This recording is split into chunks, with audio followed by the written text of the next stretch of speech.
Yes, we are back at it at the real life, and this week's guest, yes, he's back by popular demand. It's the main man, the real deal, the one and only. It's Nick Manners. Nick, it's great to see you, mate. How's things? Not bad at all. Not bad at all, thank you. Well, we're above ground, aren't we? So we're blessed to be here. How's life, mate? Life's good, man. From time your heart's beating, you know what I mean? You get another chance to fight, don't you? You know what I mean? So it's all right. Life's good. What about you? Yeah, good, mate. I Everything can't good? complain, man. Aye, great. Good to be down in England. Mate, this is it. This is what I call a wild card gym. Look at this. Amazing. It's got everything. Just speaking of that, Nick, you're in a good place. I'm in a very good place. Listen, as good as anybody can be. You know what I mean? At the end of the day, I don't ask for much. Listen, I'm happy to be alive. I'm happy to be here. Simple as that. I'm not one of these for all this blah, blah, blah. I'm happy to be here. I'm happy my kids are happy, healthy and progressing. And the people around me, the people that I have around me, I'm happy. What's keeping you focused in life right now, Nick? Life, really. I don't know about focus. Listen, you've got 24 hours in a day, and to a degree, deal with them 24, have a little sleep, get on with the next one. It's nice to plan and that. But I'll be honest with you. There's a couple of things that I really, really, really wanted to do. And I didn't have an academic career. And I didn't have a real career as sorts, like being a scientist or ruling the world or prime minister or da-da-da. But I fell into boxing. And I always said to myself, you know what? And this is no disrespect to the other lads out there. It's just as I feel. Anybody who boxes and they don't really get the word champion behind the name, they're just tough lads who had a fight. As skilled as they are, as good as they are, the achievement is to sort of like win something, to have something, you know what I mean? So no disrespect to the lads who didn't get there, because there's plenty out there that were good enough but might not have got the opportunity. But that's on you, you know what I mean? And from my own personal point of view, I wanted the word champion. I wanted a legitimate championship that's respected within British boxing. Simple as that. And I did that. So from that point of view, I'm happy. You know what I mean? I've got the word champion. I walk around like I was a world champion. You know what I mean? And in reality, from my point of view, I got to be able to test myself against some very, very good people. And you know what? They complimented me in certain regards and said, why don't you really go for it? And I was like, I've seen what you lot have to go through to get to where you are, and you know what? That's hard work, mate. You know what I mean? That's hard work, it's commitment, and you've got to be dedicated. In fact, it's not even dedicated. You've got to be more than dedicated. You've got to be sort of like... savage. Yeah, yeah. And as much as that's me, if you ain't going to pay me, I ain't doing it. You know what I mean? And I don't mean it in a bad way. I always thought of as fighters as not only gladiators, but assassins. You know what I mean? At the end of the day, one thing I always respected the top dogs for was the fact that they actually understood the job that was in hand, and they understood that they might not come home. If you're a serious fighter, and you're a serious fighter, you know every time you go into that ring, if you've got serious intentions, them intentions could backfire on you. Every time you go to that ring, you leave a piece of yourself in that ring. Do you believe in that? No, I'd rather leave a piece on him. You know what I mean? No. Listen, I understand what you mean, yeah. In your soul? It's difficult, yeah, because you know something, it's one of the most searching, challenging things that you can do from my own perspective. Everybody's got different things that they do and that they find a challenge. And we're talking about myself here, so I can only say myself. And every time I stepped to the boxing ring, I knew for a fact, psychologically, not physically, psychologically, it's not that you leave something, but you test yourself. And if you don't pass that test, yes, you do feel the, I don't know what the word is, it's the opposite of benefits. You know what I mean? Loss. Yeah, you feel, it does take something out of you. So if that's the context you was talking about, yeah, you do leave something in, you either leave something or you take something. You see, at the end of the day, fighters, they're selling their brain cells for money. I like that terminology, was it? No, it's true. What did you say it was? Harry Davis says it not long ago. Yeah. And I like Harry, he's a good kid, but he's bang on the money with that one. Listen, I've always said this, right? Sorry to interrupt him, but I will. Good man. I've always said this. Boxing is just another form, excuse the terminology, of prostitution. when you start out, you've got perky tits and a tight bum, you know, nice perky and everything. Excuse me, Cabs, I don't mean to be terrible. This is just a mannerism. You know what I mean? Perky tits, tight bum, nice legs, da-da-da-da. And I'll tell you something, as they start dropping, as your bum starts sagging and that, the punters look elsewhere. And that's like boxing, you know what I mean? It's like the king is dead, long live the king. So a lot of these fighters, I feel so sorry for them. And I encourage them to remember who they were. It's such an unforgiving sport, Nick. You see these guys now, they've not got a pot to piss in, they're out working a building site, they've gave their soul to boxing, they've went round the traditional British, Commonwealth, European route, been in tough wars, and they're no financially any better off. That's the hard part about boxing. Boxing's a beautiful brutality, but at the end of the day, it can take your soul away. Listen, and there's nothing in place. That's the thing that pisses me off a lot. There's guys that they've gave everything, and they're like lost souls when you talk to them now. It's very, very difficult. It's very, very difficult. Very difficult, because at the end of the day, you get some of the toughest. And trust me, you have to be smart to be in that boxing ring. You know what I mean? You do have to be smart. A lot of people think of boxers as thick bugs who, that's all they can do. But you have to be calculated, and you have to, apart from the exercises that you do when you work out to do, the dietary and the sacrifice that you've got to do, you've got to be intelligent enough to be able to do those things to rise to the top. You've got to be able to count your calories, you know what I mean? It's all sorts of things that go behind it. These guys are intelligent guys, but you know something, like you say, they're selling their physicality in the hope of that dream of financial security. Now, at the end of the day, a lot of people do not realise that behind, that was a pause for effect. But what a lot of people don't realise is that behind the bright cameras, behind the bright lights, that's just one night. One night. Everything peaks towards one night. And you know what? That night's probably the easiest of all things. The training, the preparation, the thought, the sacrifice of the family. At the end of the day... to the aftermath. Yeah, we talk about, a lot of the time, the high-class boxers, one of the reasons why they get divorced so much and that they move on is because they're away so much. Yeah. You know what I mean? At the end of the day, it's the life after boxing, like you're touching upon. Yeah. That is the difficult part. Because while you're in training camp, while you're getting a few quid coming in and home every so often, things are all right. To a degree, I'm sure that a lot of the partners would prefer the partner with them, but at the same time, with the financial incentives and the dream. It's such a short career. You need to make your money and get out of the sport as quick as you can. That's the motto that goes through my head for these fights. You know what it is, though? It's difficult, though, because as much as you want to make the money and get out, you do want to make the money, but you want to stay in. Yeah. Because at the end of the day, it's something you're used to doing. It's something you enjoy doing. It's something that you really... Listen, I turn around... I coach the lads now. And you know what? A lot of people turn around and say, I'm too soft for them. I'm not soft for them. I'm compassionate towards them. Disciplined. Yeah, no, I'm disciplined and I'm compassionate. And what I'll do is I'll turn around and say, from my point of view, you might have 30 lads in the gym.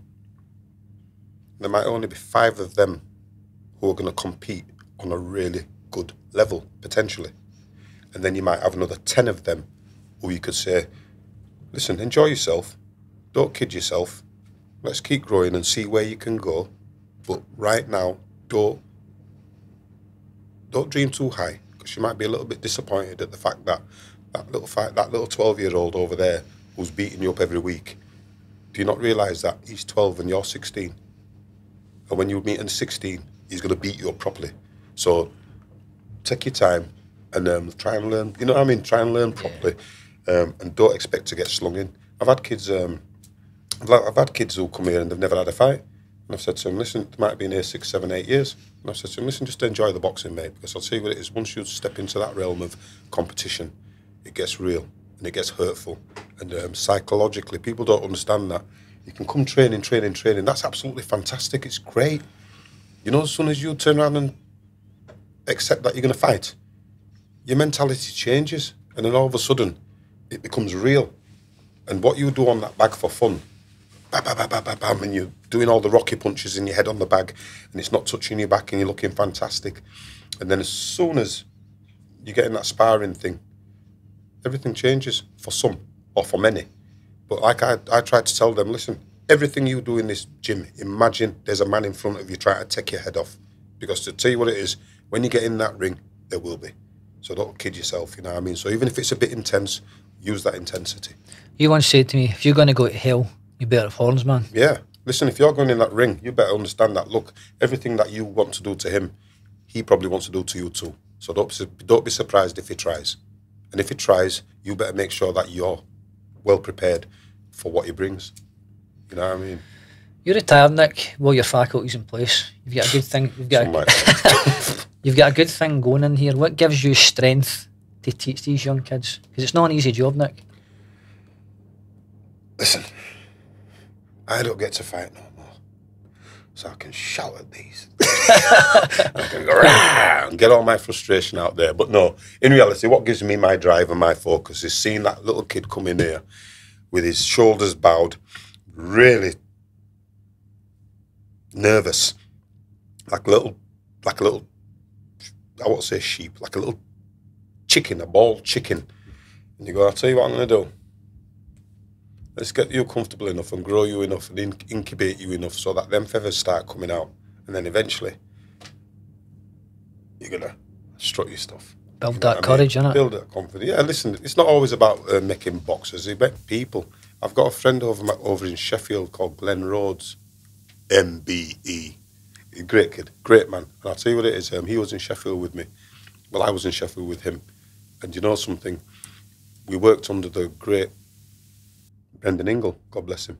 You know what I mean? And in reality, he was a fantastic man, a fantastic community-minded man, a multicultural man, and a man who he would try and enthuse anybody with confidence. He understood what confidence meant, you know what I mean? So when he was instilling that confidence into us, I think 99% of the people who worked under Brendan, they took that on board and then realised that actually we've got a responsibility to pass them kind of sentiments down, if that's the right word. So when I turn around and when I walk around Leeds, I love Leeds.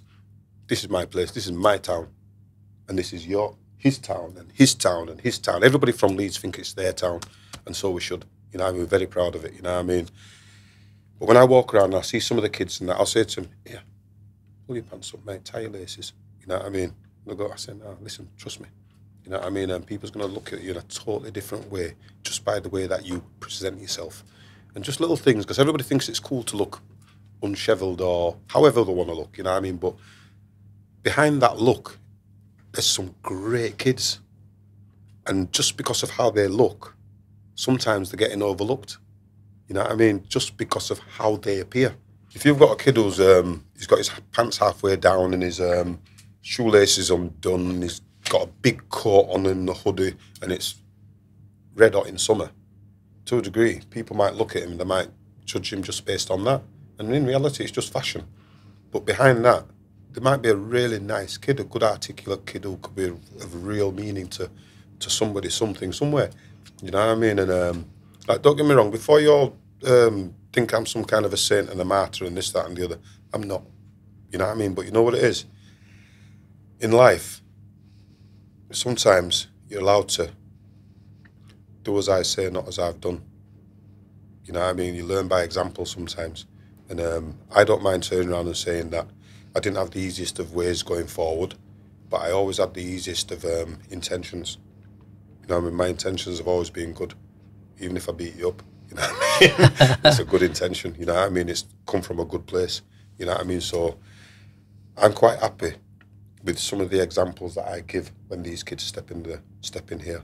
And I say to them, listen, for the hour and a half that you're here with me, you're allowed to be the best you that you can be. It's all about character building, Nick. I mean, getting the best out of somebody, building it in a strong, confident person. Do you know what I mean? Character building. Every time you say character building, I think of Mickey Duff and his character building quirk. But anyway, you know what I'm on about, don't you? Yeah. You went to Germany. Yeah. We'll get to that. Well, would you say life has got harder, Nick, as you get older? No. Listen, there's only so many things you can do in life, innit? And to tell you what it is, don't let anybody kid you. It's all been done before. So when anybody's coming with these new fads and this, you can get carried away by the blarney and them talking all what they want to talk and trying to reinvent the wheel. But if you look back in history, and you look back in, if you're fortunate enough to have parents, grandparents, and great grandparents, the chances are your great grandparents will tell you things to warn you off of future developments. Your grandparents will tell you things, the same sort of things, to warn you off of future developments. Your parents will tell you things to warn you off of future developments. So these are things that have just been happening and happening and happening. So don't think that it's all new. You know what I mean? Don't think that people didn't stay out and drink cider or stay out, or did it. It's just a different, how can I put it? It's like a different picture, but the same meaning or something. Same narrative. Yeah, I'm not good with the big words. Neither am I. You get what I'm saying, don't you? Yeah. What's something that was important to you, Nick, when you were younger, but isn't as important to you as you get older?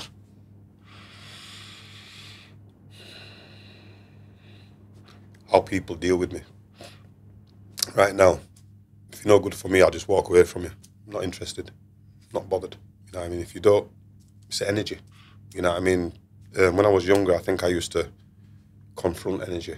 If I got negative energy coming to me, I'd come back with negative energy myself and involve myself in things or situations that I didn't really need to do. But ego, I don't know if it's ego or just character or front or just, I don't know. I think there might be ego. It might be ego says that I can't walk away from that situation or that conversation. Whereas now, I'm like, tell you what, I'm off. That's what I like about you, Nick. You're now an ego. A perfect example, when your book first came out, you're promoting Bunsey and Warren's book, and you were promoting Nick Marzi's book, and it's always been about others with you, mate. That's what I grab for you when I speak to you. Well, I was blessed. Listen, look at me. I'm a good-looking guy. I don't have to tell you that. You can see that. You know what I mean? Can you see that? There you go. Can you see that? All right, you better answer that. No, but you know what I mean? Yeah, I'm all right with me. Yeah. Right. I don't need, name me a very expensive make of clothing. Gucci. I don't need Gucci to make me look good or feel good about myself. I've had enough of a grounding from my mother to turn around and know that, listen, everybody starts off equal. And then at the end of the day, if you need a big Gucci and a big Balunzi, whatever they call it, Balenciago or whatever it is, and all that, or if you need all that to make you feel good, and if you need to spend thousands and hundreds of thousands of pounds or whatever on your teeth and your hair, that's nice, that's fair enough, that's your own personal choice. But personally, me, I'm all right with me. You know what I mean? At the end of the day, that's what everybody needs to be able to do. Be all right with them. And I'm all right with me. I'll tell you, I stand next to fellas with big Rolex watches and this, that, and the other, and this, that, and the other. And they're still saying to me, you look well, you know, Nick. I say, well, you'd look terrible without all that, wouldn't you?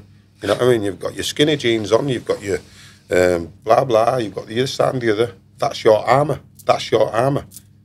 If you need the armour, what happens when you go home and you take all your armour off? Do you feel weak? Do you feel weak without your such and such? And a lot of them do. A lot of them can't walk out the door without the best of everything on. That's their thing. And I say, no, possessions and material things, they're not really it. Inner peace. Peace of mind. I'll tell you what, one of the most precious things that I have at the moment, God willing it continues. Health. Peace of mind, health. Health, well, your health's good, but peace of mind. You know what I mean? I can go to sleep at 2 o'clock in the morning. I'll wake up at 7:30 and get up and do a day. I can go to sleep, well, I can't even go to sleep at 10 o'clock because my mind's a bit active and I'm like, what's going on? Nick, you can have 1,000 problems in your life, and until you've got something wrong with your health, then you've got the biggest problem ever. People, as you say, get caught up, Rolex watches, all this crap, shoes, whatnot, hats, bags, they're unmaterialistic things. The minute you have something wrong with your health, there's a big issue. And that's a big problem. 100%. Listen, I had a bad neck the other month, and I was like that. Oh, I think I broke my neck. Oh, it was just a strained muscle. But I felt like an invalid. And I'll tell you what it is, I thought to myself, this is how. I used to work with a lot of physically impaired people. And I'm a real believer in belief. Honestly, I'm a real believer in belief. If you believe, you can achieve. You know what I mean? Simple as that. Or you've got to put it in and you've got to believe, you know what I mean? So I was working with people who they might have been paralysed in one arm or didn't have the use of the arm and this, that and the other, or impaired in other ways. And when I hurt my neck and I couldn't move my arm and I had to sort of like support it like that, just so that it didn't pull down, I felt so inadequate. I felt so weak, felt so helpless. And I also remembered them guys and I thought, they live with that every day. And you know what? My neck's all right now, everything's all right now, but I still bear in mind that there's a lot of people who are living with things like that every day. And I'm like, how thankful we are to be functioning. Trust me, how thankful it's simple, mate. It's an attitude of gratitude. Do you know I like that attitude of gratitude. You've got to, man, you've got to appreciate everything. Like, there's somebody at this moment in time lying in Leeds General, begging for their life. We're sitting here talking about boxing, talking about life. It doesn't get any better, mate. Do you know what I mean? Yeah. And the most important thing is, in life, you give people time because you can't get it back. It's the most expensive 100%. Thing that we spend. I'll tell you what, people turn around and you can say it as much as they want. They say, oh, Nick's right, chatterbox, oh, he'll talk to anybody, this, that, and the other. I'm a human being. And I'll tell you what it is. My first and foremost thing when I see you is not to ignore you or turn my head, it's to acknowledge you. Because we're humans, we're people. And a lot of the time now, there's so many people who are not acknowledging each other. They're not talking to each other. They don't even say hello. You understand what I mean? It's like, hang on a minute. How are we going to turn... I'll tell you this, how am I going to get to know you if I don't talk to you, if I don't nod my head at you, or just say, all right, mate, oh, you're Scottish. Oh, what are you doing down here? Da-da-da. That's how things happen. See, the problem is, Nick, I really worry about this generation because this generation, it's TikTok scrolling, Instagram, whatnot, social skills doing the absolute toilet. I really fear in 20 years' time what this country, what this world's going to be like. It's going to be desperate, man. A lot of zombies here. You know what? What we've got to do is, that's a narrative at the moment that everybody's worried about the future, worried about the future, worried about the future. Let's not worry about the future. Let's make the future happen. And that's by, at the end of the day, the most you can do is you can control the people that are in, when I say control, influence the people that are in your vicinity, right next to you. So if you've got your kids, if you've got your own children, and you try and put some principles into them, some decent principles, no matter what your background is, you put decent principles into them and make them a little bit, is it empathetic to other people? Yeah, empathetic. Mm-hmm. Yeah, empathy to other people and that. You've got a good start. Start them off with a bit of manners, a bit of respect, you know what I mean? At the end of the day, people have got their own choices about religion. And so many different religions, but all of the religions centre around certain principles, and I won't say commandments because that's a demand, but why wouldn't you honour your father and your mother? Mm-hmm. Why wouldn't you not covet your neighbour's possessions and things like that? You know, look, and I can't remember the rest of them, but, yeah. But you know what I mean? Why wouldn't you just be decent? And them basic principles can stand you in good stead for so many other things. Why not? It's simple, mate. If you live in the future, you're depressed. Live in the now. Live in the now, and you'll always get joy. Yeah. People are too busy, they're desperate. What if I get this? What if I get that? Tomorrow might never come. Let's get all this shit done today. Do you know what I mean? You know what I cannot stand? This culture where now, they want it now. Nobody wants to serve an apprenticeship.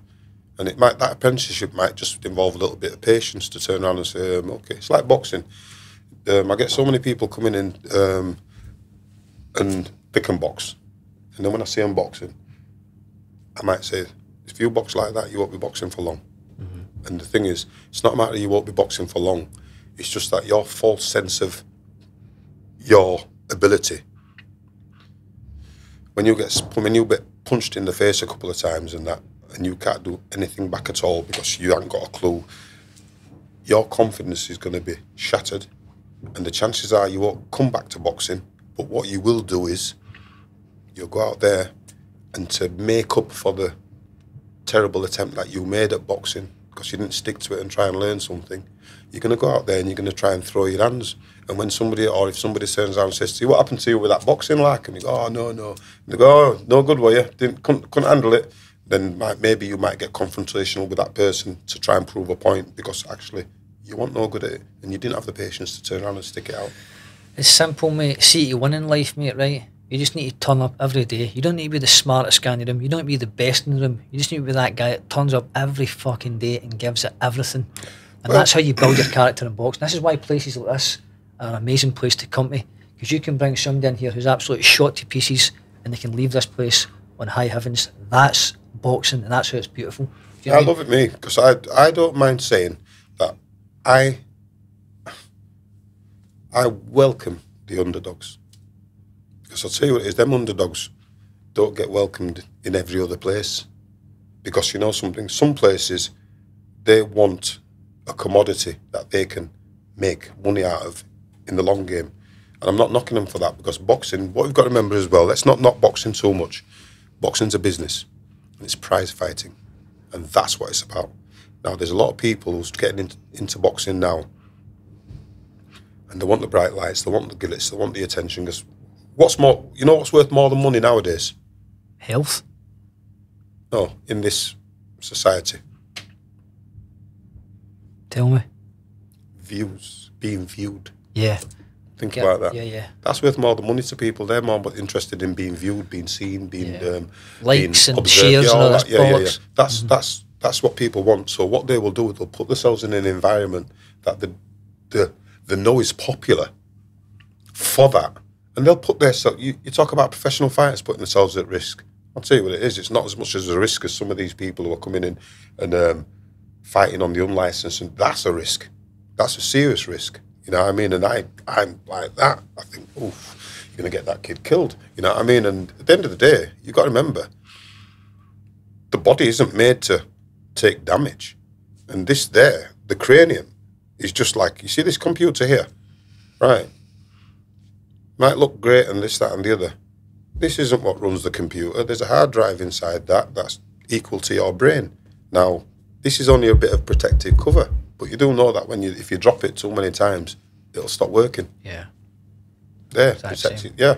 So I turn around and say to them, look, and I tell you straight, as much as I love boxing, as much as I love the beautiful brutality of boxing, I can't stand seeing kids getting it clean when they haven't got a clue. Yeah. And the simple thing is just put your hands up a little bit. You know what I mean? Boom. And you're like, come on, listen, I'm not here to see you get beat up like that. I don't mind a good shot. I don't mind a good shot being thrown.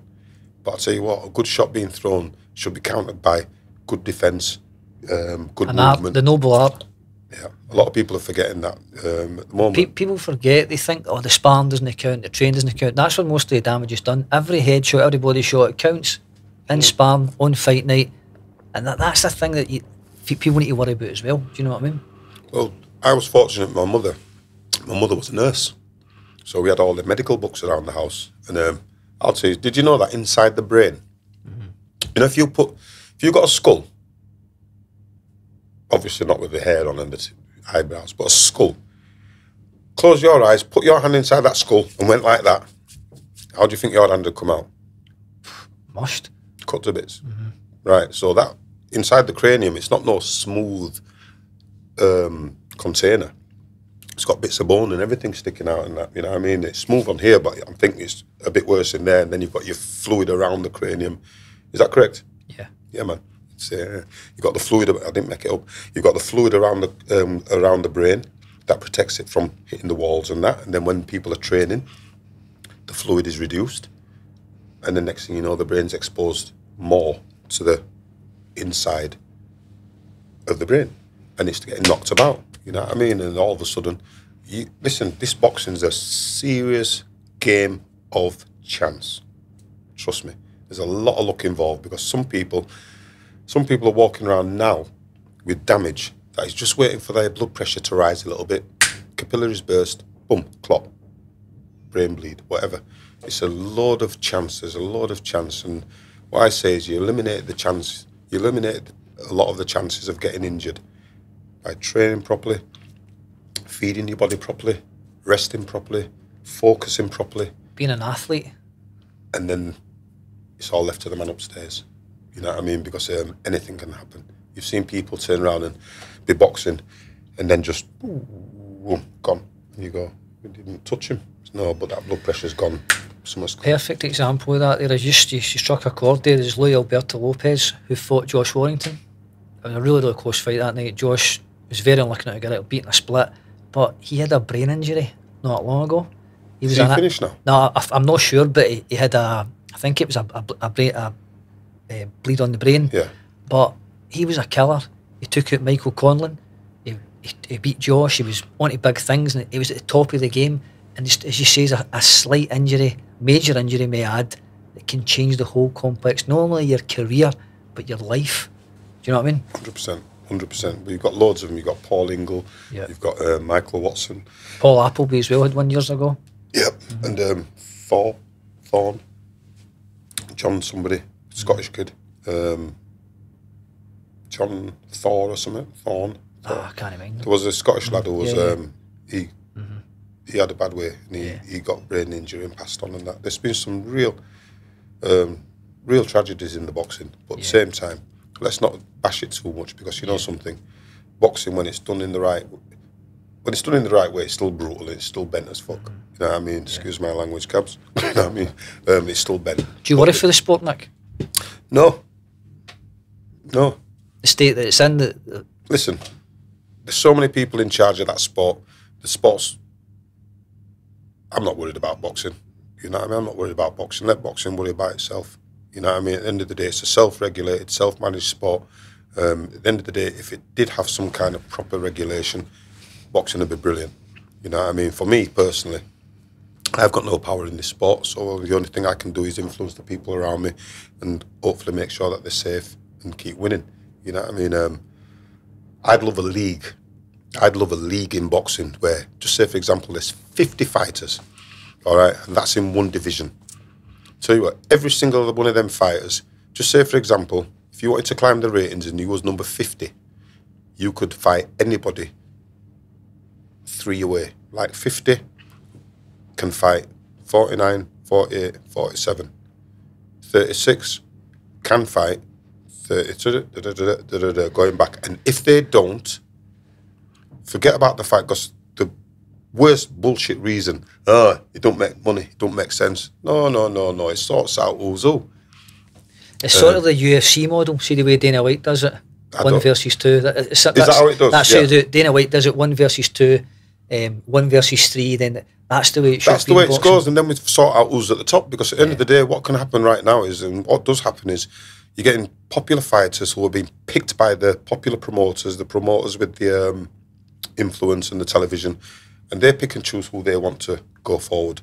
You know what I mean? And if you're a popular fighter and you can sell tickets, that makes you a viable commodity. I understand that. Commercial value, which is nonsense. 100%. Half the time. Do you know what I mean? There's been a lot of these fighters who's been pushed forward, and they cannot handle it when they get to decent level. Good level. But they're skipping that level, some of them. Perfect example is Conor Ben. But I take my hat off to young Campbell Hatton. He fought Jimmy Flint. That kid's testing himself about himself. He's wanting to know where he is. Instead of their nonsense, or the WBA Mickey Mouse route, skipping British domestic level, things like that. That's what's wrong with boxing. We need to go back to the usual British, Commonwealth, European eliminators, British fair eliminators. That's the way it should be. Well, before all that, what we need to do is make sure that one thing, and that's no disrespect to Nigel, no disrespect to Conor, because they're doing it how they want to do it, and that's up to them, and they've actually got the power and the influence to get away with what they're getting away with. Yeah. But in reality, by rights, there should be a no drugs policy within boxing. Simple as that. And I'll tell you what it is. If any of you lot can justify to me why there should be drugs, performance-enhancing drugs allowed in sport, I'll listen to you gladly. But there should be you're over there. But there should be none. There should be. If you can't justify to me why there should be drugs in sport. Now, I'm not saying Conor Ben took drugs. I'm not saying anybody else took drugs, because you know something, there's loads of them that have been found out. And at the end of the day, it's happening. It's happening on our watch. People forget you can legally kill somebody in that ring. If you go to that ring feeling like He-Man and you kill somebody, is it manslaughter? Of course it is. You've got to ask yourself, Yeah, but you know something? When it gets to that top level, nobody's bothered about the fighter. The losing fighter. Nobody's bothered about the losing fighter. It's about winning and moving on. As soon as them lights go off, you know something? You hear bing ding, end of 12 rounds, winner announced, boom, program goes off. Do you think that that fella miraculously now is all right? No, he's still bleeding, he's bruising, he's still got to have his wee test and that, and he's still going to pee black like it's tar and that. His kidneys have been bashed up and this, that and the other. A lot of people don't realise that boxing is actually real and it goes home with you. You get a broken rib, you know what it is, it don't heal overnight on television. You're there for a few weeks and strapped up and that. You see the fighters and that, they've still got the black eyes from last week and this, that and the other. And the pain. When that adrenaline runs out, it goes. Do you reckon performance-enhancing drugs are rife in British boxing? Of course. Of course. I'm not going to knock it and I won't name anybody's names or accuse anybody, but it's rife. Look at them. Look at them. The problem's in the testing. It costs too much money, Nick. How do What they do you mean fix it this? costs too much money? Well, see if you've got a British level fight. Is there Why blood does it cost testing? so much money? Because the board will not pay for it and put up for it. It's But too, why does it cost so much money for a test? Think about that. Yeah. This is part of, and I'll tell you, is why is the boxer involved in paying for the test? He's not. We've got British Boxing Board of Control licence fees, and I'd have thought, I'm not saying, I don't know, let me just try a bit of common sense. If you're paying your licence fees and that to an organisation for the protection of you, why aren't they protecting you? Why aren't they turning around and making sure that they are responsible for the fighters? It makes sense for the British Boxing Board of Control. It's them. Forget UCAT, forget this, that and the other. They should ultimately make the decision. And if you fail a test, done, banned. Look at Liam Cameron, the poor lad. terrible. That's what I was saying. Liam Cameron, right? You get a recreational drug, cocaine. How would cocaine help you in a bloody ring? It would, because it would heighten your awareness, wouldn't it? You know what I mean?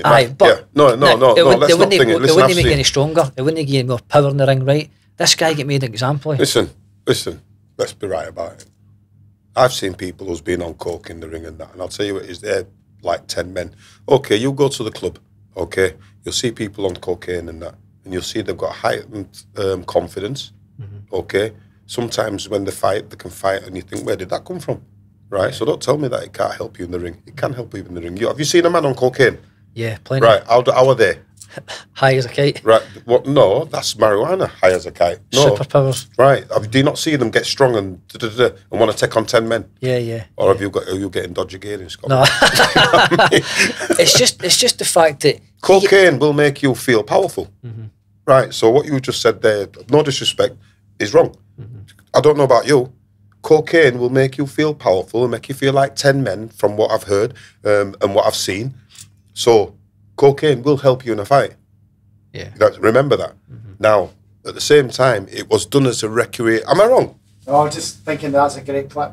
Nah, it's fine, man. No, but you know what I mean? Yeah. I'm not going to turn around and just agree for the sake of it. We've got opinions and I might be wrong. No, that's fine, but surely steroids are a lot stronger than cocaine. No, I understand that. I understand what you're saying. Oh, 100%, and it was a recreational drug, but it wasn't a drug that was found in his system on fight night. Yeah. It's recreational, which means he was partying, but he got tested because he was a Commonwealth coach. And then he got found out with a trace in it. Fair enough. 4-year ban. Killed the kid. Killed his career. You know what I mean? I boxed against Liam Cameron. I had Harry Matthews box against him twice. You know what I mean? Very talented kid on his way up. Killed his career. Done. And now he's coming back and, don't get me wrong, he's a mature man. And he just put in an amazing performance against Ben Whittaker and this, that and the other. And also Lyndon Arthur. But them 4 years out, that financially, that's crippled him. And the hardship that he's had within them 4 years is because of that ban. Yeah.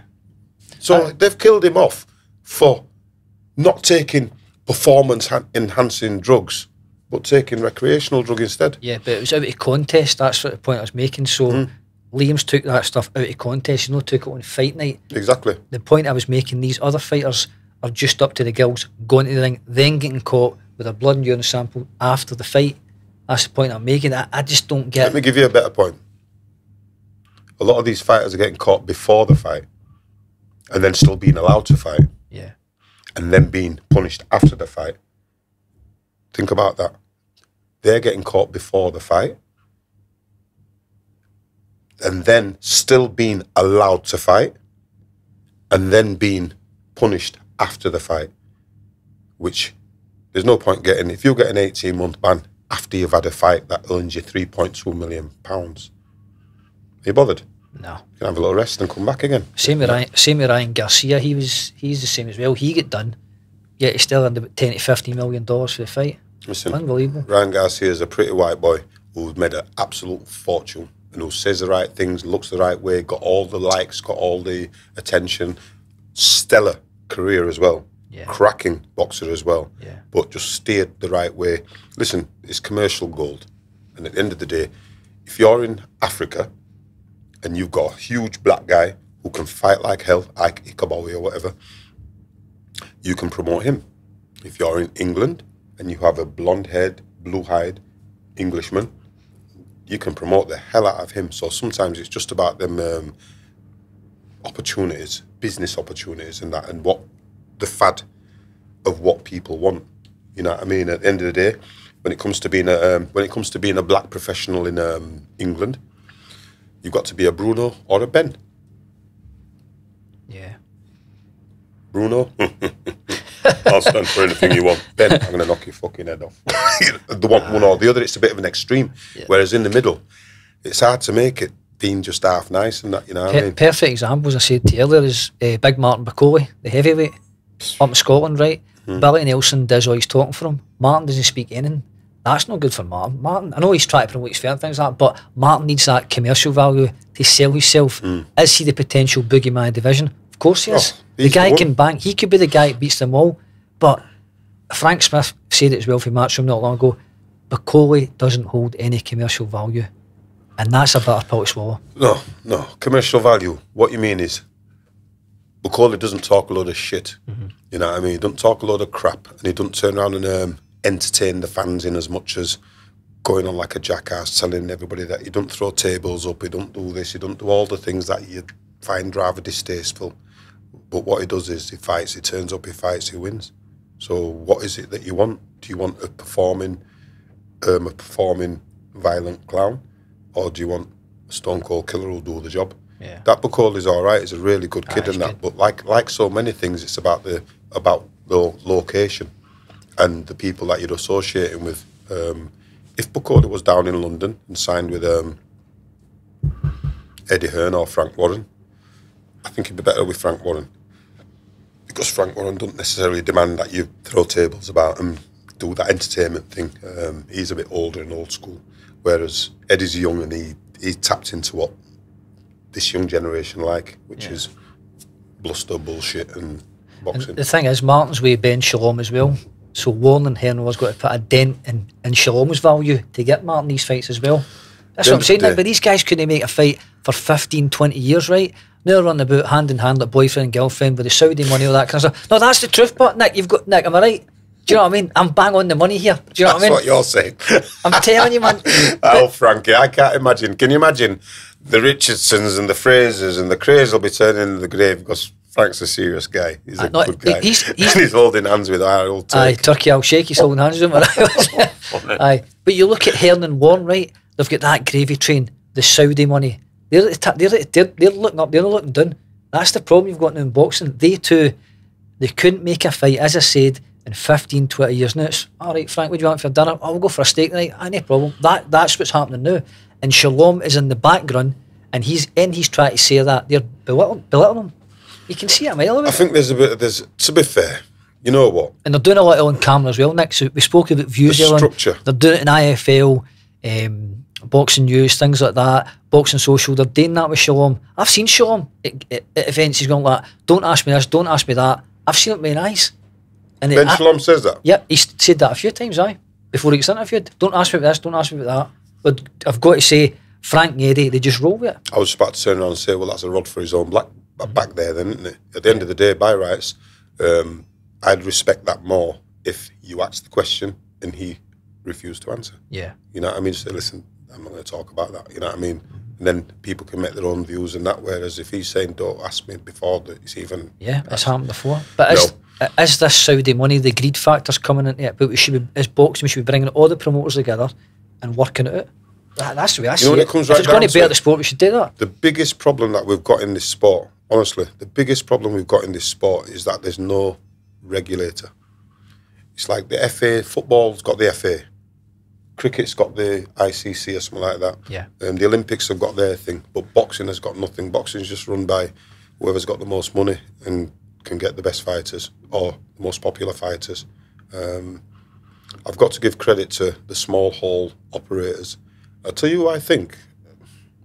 You know who I think? What I don't know all the managers, so I can only go with my own experience. You know who the best manager is in Britain for me? Steve Wood. Yeah. By a mile, by a country mile. Steve Wood. You know what I mean? Good fella. Matchmaker. Tell you who's coming into his own at the moment. He's bringing over some really, really good fighters and giving fair fights. Let me guess, Steve Lillis. Steve Lillis. Because he's working up with Ian Wilson up in Scotland as well. And he's a good broadcaster, by the way. He's a great broadcaster. He worked with Box Nation years ago, done some tremendous work. He'd done the Liam Smith-Canelo fight in the Dallas, Texas Cowboys Stadium, which was really good. But he's a really nice chap. I've met Steve a few times. He's cracking, very down to earth. Really good. He'd make a really good manager as well, I think, Nick. Steve Wood. Well, he's doing that anyway, isn't he? Yeah. He's got a lot of the, I don't know if they're Nicaraguan, Mexican, this time. He's got good connections and he's bringing them over. Yeah. And they're coming over and they're having a go. And these matches that they're making with the fighters, they may be 55-45 in the home fighter's favour. And that 5% is basically location. Yeah. You're at home. Good fights. You know what I mean? I've done a couple of commentaries with Steve Lillis, and you know what? Is that the VIP promotion shows? Yeah, they're good, aren't they? Yeah, they're all right. Very good. They're getting there. The only thing that I don't like about boxing in general is the fact that they put so much emphasis on the fighter to sell tickets. And I think to myself, I'll tell you what, I come from an era of Mickey Duff. Oh, all the best ones I've ever, you know. Mark, Matty, Manners, Mother, Mickey, Torrance. Unfortunately for you, you're out. You don't have an M, but it's okay. I think that the promoters do have a responsibility to promote. It's not hard to promote a fight. If you've got a fight, you know why they find it hard to promote the fight? Because the fighters that they've got are not capturing the public's imagination enough. Whereas before, you didn't have to select, the boxer didn't have to go out running. The manager and promoter could talk on his behalf and the people could believe him. But now, because there's so many boxers in that ring who, how can I put it? There's so many boxers within the ring that the spectators outside of the ring don't have no belief in. That's why it's hard to sell for the promoters to sell, because the boxers are up to it. And at the end of the day, the people can see with their eyes what's decent and what's not. So when you bring somebody who's 2 out of 10, an import who's 2 out of 10, to fight your prospect who's supposed to be 10 out of 10, it's right there in front of your eyes, and you're going, hang on a minute, he's crap. No disrespect, but he's crap. Why is he boxing him? That would have wasted time. And now you're just going to wax lyrical about him beating that kid who basically didn't want to be there. You're going to come over for the sandwich. You know what I mean? He's gone back. And it's a lot of it's about truth and believability. And some of these fights, they're not believable. Don't get me wrong, on a domestic scene now, we're starting to get fights. We're starting to get 50-50s on shows because they're no selling with the bump that they've put on beforehand. Now we're getting 50-50 fights, which is great. I always think, seeing you get to maybe 7, 8, 9-0, you should be challenging for like a British Eliminator. That's what you should be. You should have the English title. You should have such and such. Up we've got the Scottish title, English title, then we get the Eliminator for the British, then we get the Commonwealth, things like that. Now the Commonwealth silver in there now, which is good, but getting belts, things like that, I believe that's the way boxing should be going. Listen, there's more belts out there than you'll find in boots, or not even boots, Debenhams, or, you know what I mean? Listen, belts. Everybody wants a belt, but nobody wants to fight for an actual belt, you know what I mean? Don't get me wrong, I've got to say, there are still a lot of good kids who want to do it the traditional way. Yeah. But the promoters and managers, they're telling you that, there's got to be a belt on for television. No, they aren't. There just needs to be a good fight. Yeah. A good fight's a good fight, and it'll sell with or without a belt. And I think that's what's damaging. What's also could be damaging is that What about a lot of the people who don't get the turkey wages? Right. And then what about the people who get the turkey wages and then somebody always comes second, and unless you get invited back, you're going back to UK wages. And can you perform? Adapt? Can you adapt to that? Going back to having all that money, then coming back to having fighting for maybe 800-900 quid. But can you go from fighting in Saudi Arabia to fighting in the Victoria Hall or Olympia at Liverpool and that? Here a question for you then. Good? Do you feel the Saudi involvement in boxing is better for boxing as a whole? There is pros and cons to this, but I want to get your opinion. There's pros and cons. As a whole, it could be, but we're yet to see. We're getting the fights that we want to see, but the thing is, are they going to give us the rest of the fights that we want to see? Because we'll see, because there's a generation of fighters that are coming out of the equation now. You know what I mean? The heavyweights, they're all on the last legs, a lot of them. So we'll have to see how they go with a new generation of fighters and see what they do. Who do you feel's I've always thinking about this, like who's the next Nazim Hamid, the showman in boxing in Britain? Is there any fighter you could name saying, what, he's got a shot? People were thinking Ben Whittaker. They thought he got humbled with Liam Cameron, so he's way back in the pecking order. Who do you think, except for Ben Whittaker, which isn't going to happen, I don't think, what fighter in the UK do you feel, do you know what, that kid's got star potential quality to do it? Is there anybody you can think? Yeah, I'm trying to think. I can't think. It's difficult because at the end of the day, as soon as you turn around and talk about people like Naz, you've got to talk that level. Yeah. And then to turn around and talk about the fighters of today, could they ever even reach that level? So that comparison's a bit unfair. That's a bit of a high marker to go for. You know, it's like turning around and saying, who's the next Muhammad Ali? Or like a Josh Warrington, a Carl Froch, or somebody like that. Who do you feel? Somebody that's hard as nails, willing to go to the well, give it his all every single time he goes to that ring? There's a few. There's a few that I like. Well, when you're making comparisons like that, you just said such and such, hard as nails, prepared to go to the well, this, that and the other. Naz didn't do that, did he? No, but right. except you're on about just in general. Just in general. Like a hard, proper British fighter. Like a Carl Froch type. It's difficult because of the way that they are matched means that you can't really give 100% valuation on them, because sometimes they get into a certain point and they haven't fought anybody. So if they haven't fought anybody, it's hard to turn around and give a real good judgment. Have you seen them in a battle? No. I'll tell you, there's a couple of nice kids that I like. They're not going to go to World Honours, but they can go European, they can have a real good time, and obviously the managers might be able to negotiate them fights and that. I like Sam Noakes. I like Dennis McCann. I like 9 foot tall Shiraz, is it? Hamza Shiraz, the middleweight. He's brilliant. I like Shiraz. Well, we don't know yet. No, I think he's got it, Nick. I think he's the real deal. Well, let's not count our chickens, because at the end of the day, if you're 9'9" and you're boxing everybody who's that way, they've yet to put him in with. Oh no, I'm thinking of him again. No, he had. Did he box Ford? No. Oh, somebody else. No, that's a different way. Nick Ball, you think? Nick Ball. No, there's somebody else that Shiraz boxed. Oh, he boxed Liam Williams, didn't he? Mm-hmm. Yep, that's right. Liam Williams was done. You know what I mean? We're done. So in reality, they're still negotiating and meandering his career. So I'll turn around and say, well, yet to be smacked in the mouth, but a very, very, very good prospect. But yet to be smacked up, yet to be bust up, yet to have a nosebleed. Let's have a look. Let's wait and see. The little kid who's just boxed and beat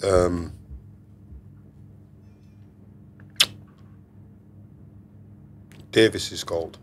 Tank Davis. Liam Davis. Shabizz Massoud. He was brilliant. That's a prospect. That's a prospect. That's a real prospect.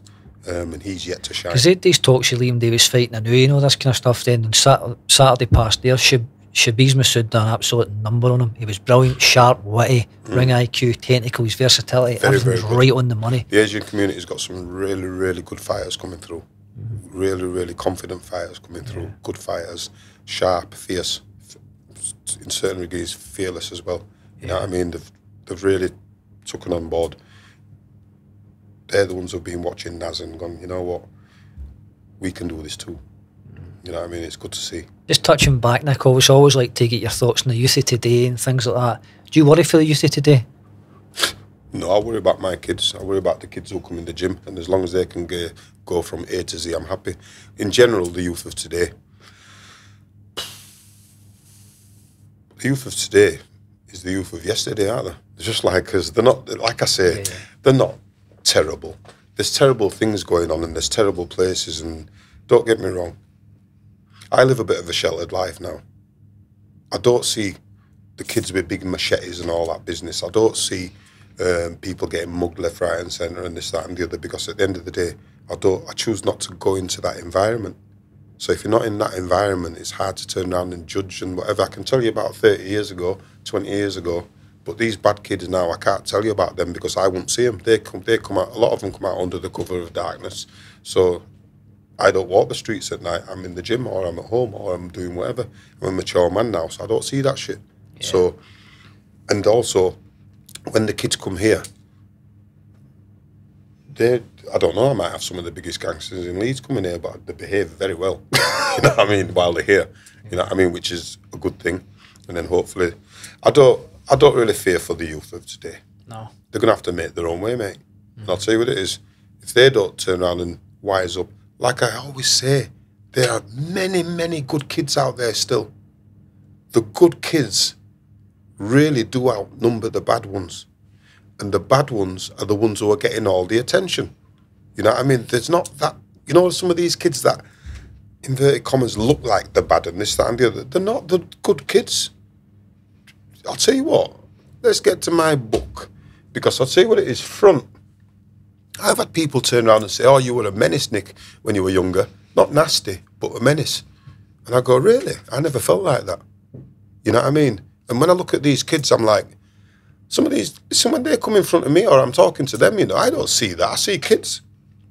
And and I turn around and put them right down into that category. I say, hang on a minute, how old are you? 14. Do us a favour. Give me the opportunity to talk to you. Not just like a 14-year-old, but like somebody younger. You know what I mean? So I don't expect you to talk to me like me and you is sides. No. Have a little humility. Okay. You don't have to swear when you're talking to me. You're too young for that. You know what I mean? Okay. Do me a favour. Don't kiss your teeth when you're talking to me. That's not good. You know what I mean? And like I say, we've got some real good influences. I don't know if I'm a good, well, I know I am. I'm a good influence to the kids I come across. I've got people around me who I'm around who they're such a good influence to me. I'll tell you what, Mighty Mike was such a fantastic influence to me. And I'll tell you what it is, when unfortunately Mighty Mike passed on, there was another beautiful person, a beautiful soul, who came into my existence, and she's still here now. And I'll tell you what it is, she's like another Mighty Mike to me. Cabriolet. I call her Cabriolet, but she's got a beautiful name, and you'll see her in a minute. You know what I mean? And she's like another Mighty Mike to me. She's a lovely woman. You know what I mean? And I'll tell you what, she keeps me grounded. Not that I might not need grounding, but she keeps me grounded by me, how she is with me, how we interact, how she keeps me in place and that. And I'll tell you what it is, I'll always be respectful to her. I'll always be grateful to her, not only because of the time that she spends with me, but the influence that she has over me, you know what I mean? I try and speak a little bit more correctly. I try and hold myself a little better. I know that I'm a gentleman anyway, but I get a chance every Tuesday and Thursday to practice being even more of a gent. You know what I mean? You sometimes you learn from the people who you're around. You know what I mean? And you might just take a little bit. It might be just, you might be a little bit patient.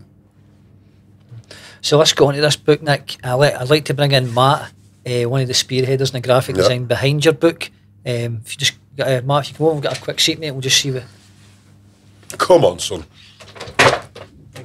So, Sorry, pleased to meet you, obviously, first, Matt, first and foremost. As I said, you're the spearheader in the graphic design behind this book. Tell me initially how you know Nick and how all this came about. So I met Nick through Jamie Boyle, the author of the book. And yeah, he introduced me to Nick, and immediately I think there's an impression there from Nick. And as he's talked about, he leaves an impression on people. So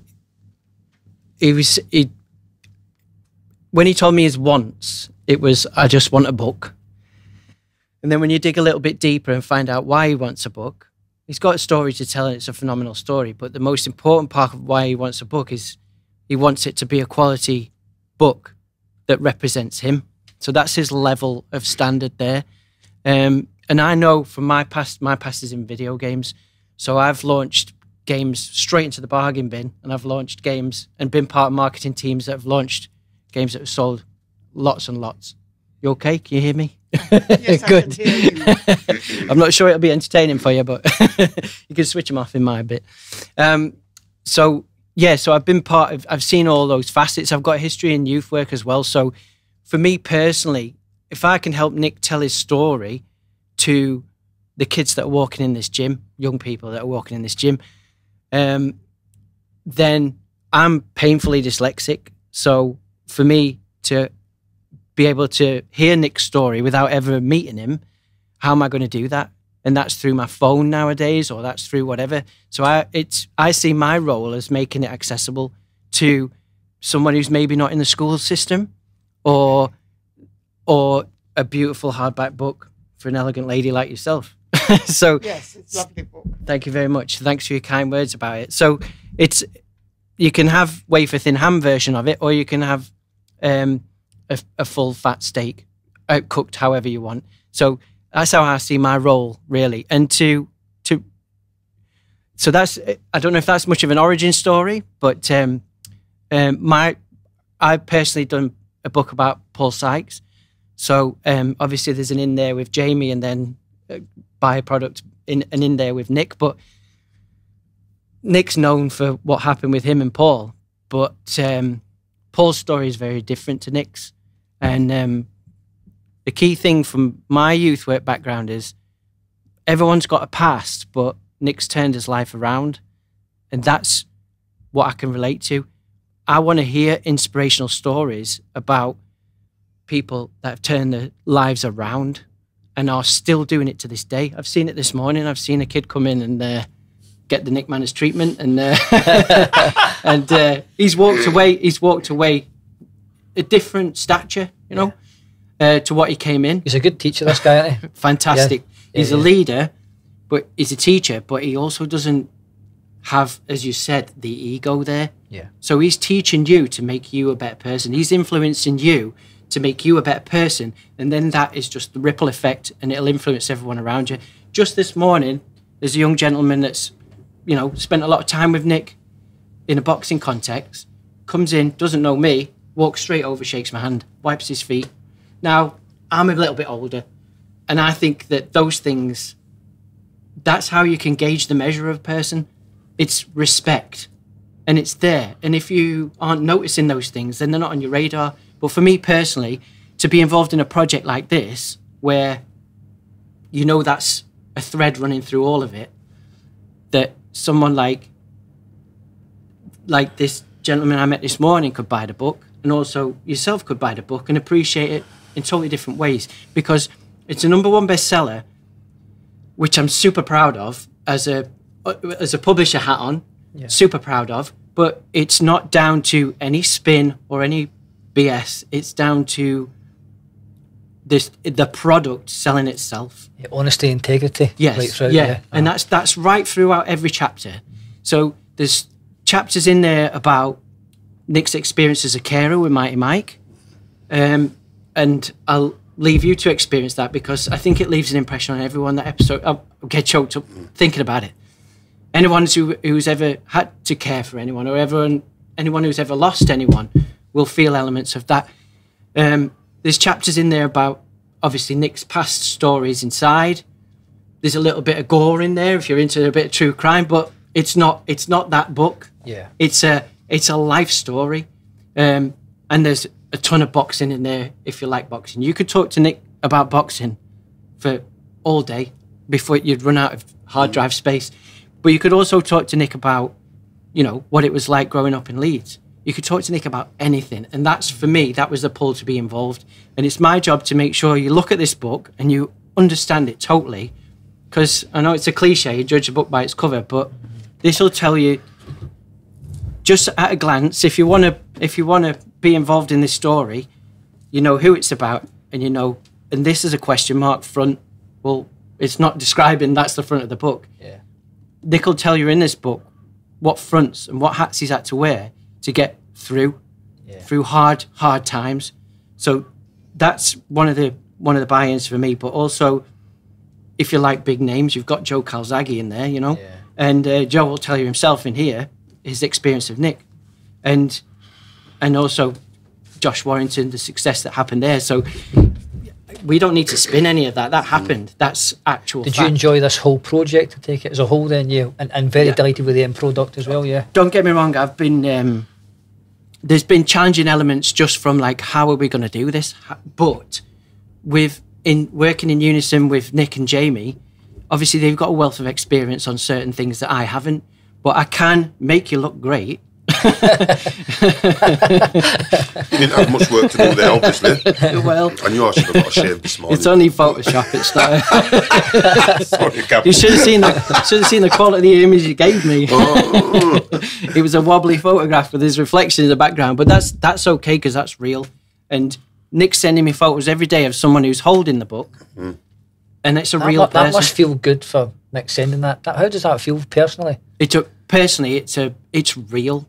So what you've done in that little room on your computer on your own with your good intentions there is every day it's rewarding you for your hard work and for your agonizing moments of like, what should we do this? I don't want to meet any Leeds United fans that think that that's the wrong yellow and that's the wrong blue. I don't want to bump into those guys, so I have to get that right.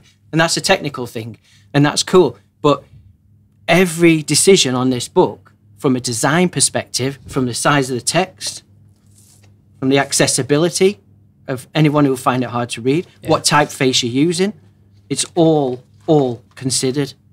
Because I don't want to look back on it and go, oh, I wish we'd have done that. I wish we'd have done that. Now is the time to get it right. And I think you only get one chance to tell your life story. Product placement.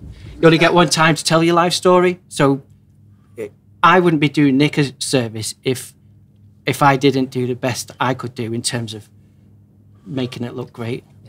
Just for anybody that's going to purchase this book, Matt, can you maybe send a wee message who's watching this podcast and interview why they should buy this book and what it entails? Like a sales pitch into that camera? Yeah, sure. Well, the beauty of this book is there's something in this book for you. You might not know what it is until you've read it. And you can access it in any format or any way that you take your information. I know I was talking to you about you'd love an audio version of it, so you could listen to it while you're getting your stuff done. I want to listen to his accent and his way he talks. Yes, and that's another great thing about Nick is you know he's listenable too. So I think you'll get something from this book, and if you've got any what do they call them? Any objections to it, you know, none of us have got any money. It's the way of the world. Those objections will be overcome, and I'll guarantee whichever way you pick it up or whichever way you digest it, you will get something from it. For the price of 2 coffees, what is it? For the price of A pint and a pie. A pint and a That's pie. what I call it. A pint and a pie. Yeah, I don't know if a pint and a pie is the best investment, really. So This is better. that's an investment. I agree. The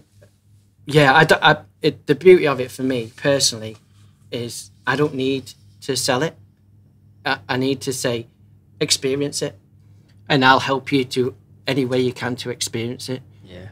Even if you just meet Nick for 5 minutes, and I think that'll be enough, you know. God, I want to hear more. Bollocks, you didn't mean that. It's 5 minutes, get him out the door. Well, I've my spoken language, to 2 Caps. people today who've known Nick for double figures years. So He's a real one, but I've always said this guy tells it how it is. I'm consistent. Do you know what I mean? I'm There's no flaws, there's no chinks in his arsenal. This guy is just straight up shooter, tells you it is. If you don't like it, fine. That's the Yeah. problem. This guy's as You straight know as a what? die. I've had so many doors and opportunities that have gone by because of my directness, I'll call it. Yeah. But you know what? I don't mind at all, because if it's for me, it's for me. And if it's for me, I want it straight. I want it right. I don't want it... Listen, I don't want you to come back to me in 2 minutes' time with some other configuration of what we're supposed to do. Just be straight and we'll be all right. You know what I mean? Say it as it is, because what you said or what you say is what you said. Yeah. You know what I mean? What you say is what you said, and we'll go by that. I think you know where you are with someone who tells Yeah. the truth. Even if you don't like what they're saying, at Yeah. least they're telling the truth. You can work with that. If there's any smoke and mirrors behind the scene or any masks being worn, they'll slip eventually anyway. I was thinking then, see, the truth always wins in the end. It might take a wee bit to get there, You but suck once it you up better get than us, there, Mark. when the truth, you get to the truth in the end, you always win. In life, that is, but I'm not just talking about in boxing, all that kind of stuff, football, whatever. In life, if you concentrate on the truth, Just you'll stay on the get to line. you'll get there eventually. Do you know what I mean? Just stay on the line. Just be straight. You know what I mean? Well, there's no point in lying, because when you lie, you've got... Listen, I haven't got a good enough memory to lie. You know what I mean? I ain't got time for that. You know what I mean? I don't put silly information in my head. And as I've always said, a man who tells the truth can tell the same story forever. Oh, Simple nice as touch that. there, Mark. That was good with that book, mate. I enjoyed that. Thank you very much. Very, very good choice. Wise words as well, mate. Thank Tell me you. about this lady here. What's her involvement in just a bit about her? This is my lovely friend Cabriolet. All right, what we'll do, Cabriolet, I'll let you relay our relationship. Right. How I met Nick. Well, I met Nick because I picked him up. Is this in a car or a car? I was at the sorting office, and I saw this chap boxing along the road with who it turned out to be Mighty Mike,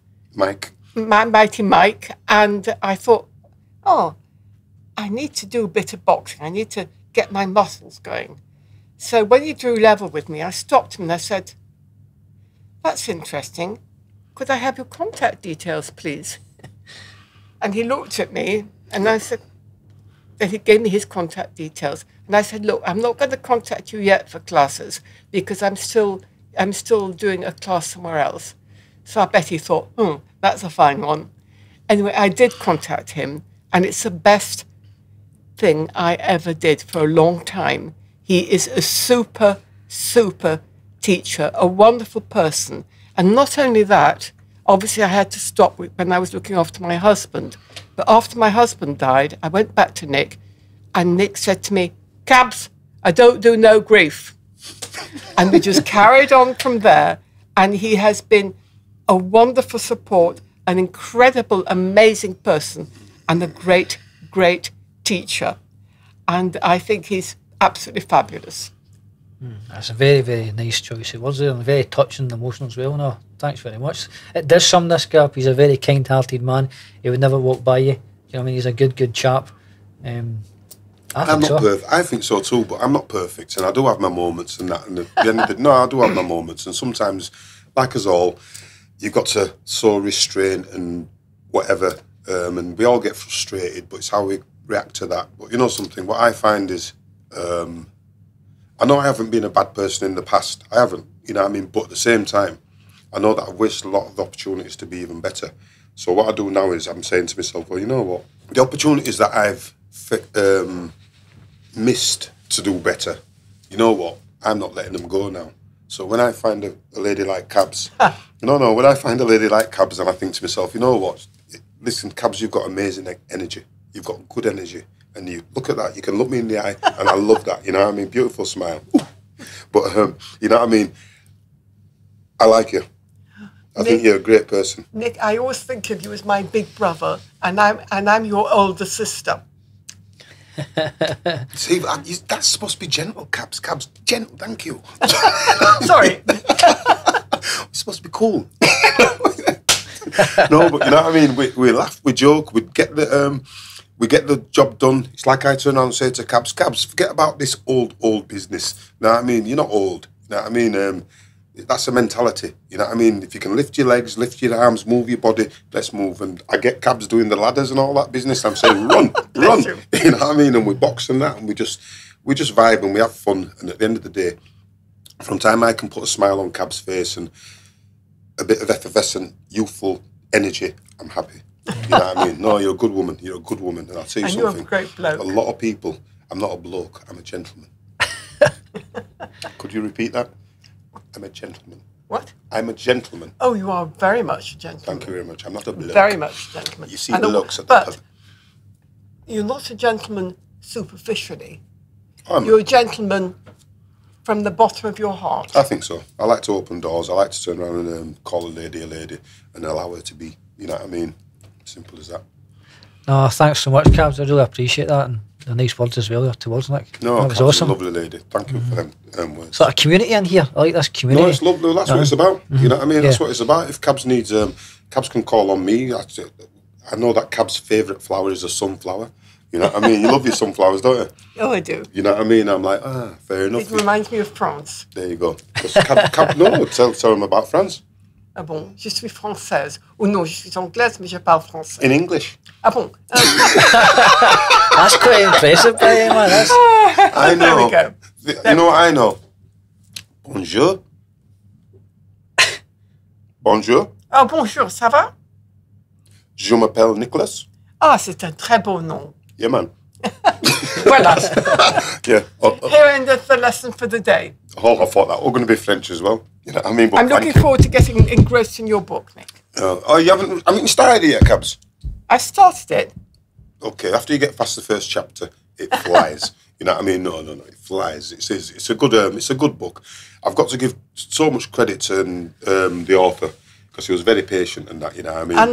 And the designer. No, the designer's done his job. It's full Because stop. if you have a bad design, nobody will pick the book up. You Well- need a good design to attract. No, it's really. You know nice what? quality We there. had that's the thing that I wanted to do as well. And now, at the end of the day, I know that you might say I ain't got an ego and this, that, and the other, but I do have. I don't know if it's an ego, but I've got enough about me to know that I wanted a good, solid book. And I'll tell you what, if it's going to represent me and my brand and my story, it had to be how I want it. You know what I mean? I'll say it is, and what I wanted, I didn't want no flimsy. Half-ass shit. Sorry. Flimsy pamphlet, whatever. I want something that, you know something, if you're going to invest in it and you're going to buy it and you can cherish it. And I'll tell you what, if it's not what you want, it'll hold up that table solid. You know what I mean? If you've got a wonky fridge and that, you can fling it under there, that will hold it solid. It's strong. You know what I mean? But other than that, it's a good book. I've got to say, I was very surprised. All the people who contributed to the book, the Josh Warringtons, the Joe Calazagis, the Ashley Crawford, the Mickey Van, the whoever, John Buster Keaton, Johnny Nelson, some good names in here. And I'll tell you what it is. When they were contacted, they were saying, what do I say? I said, what do you mean, what do you say? You say what you want to say. You say what you want to say, whether it's good, bad, whatever. I'm not bothered because this is a real book. You know what I mean? And I'll tell you what, I haven't even read all them people's testimonies. That's not my business. What I read when I proofread it was what I put. And I'm happy with that. And then what everybody else has put, you know what? It comes as a surprise to me. You know what I mean? Because I enjoy the book. I'm in the process of reading it myself. You know what I mean? And it's a sort of book that you don't have to go from front to back. You can actually open it and maybe start on a chapter there, start on a chapter there. But it does tell the story of my journey within boxing. And I'm so happy, not just boxing, in life. And I'm a Leeds lad. I've been around Leeds at the end of the day. Unfortunately, and I've got to put this in, there's quite a few people who aren't mentioned in there by name. And that's because all the time, it's hard for me to mention names. Coming from my background, the last thing you do is name names. But there's legal names in there that I can mention. But there's a few people who were involved in the dodgy stuff that I did that I can't name because we don't do names. And it might be it won't be compromising because it's a long time ago, but you never know how the law works. And I'm on the right side of the law. It's an enjoyable book. And I don't even like saying that myself, you know what I mean? Because I'm like, that's a bit boasty, innit? You know what I mean? Yeah, I ain't got time for that. Listen, all my friends who've known me know that I think I'm fantastic anyway. You know what I mean? No. I'm all right with me. You know what I mean? Now, I don't have to turn around and go telling you all how fantastic I am. Matty's got glasses on, so he might have had a problem. Right. But now when you focus, you know it's me. You know? But no, I'm really happy with my little lot. When it comes to the boxing part of it, I'm happy. I'll tell you what, there's not many people get involved and are able to be involved and have an influence on somebody becoming a world champion. Just a quick question. How delighted are you with it? Well, I haven't finished it yet, but so far. But presentation, 100%. Exactly what I wanted. Is it expected what you wanted it to be? Yeah.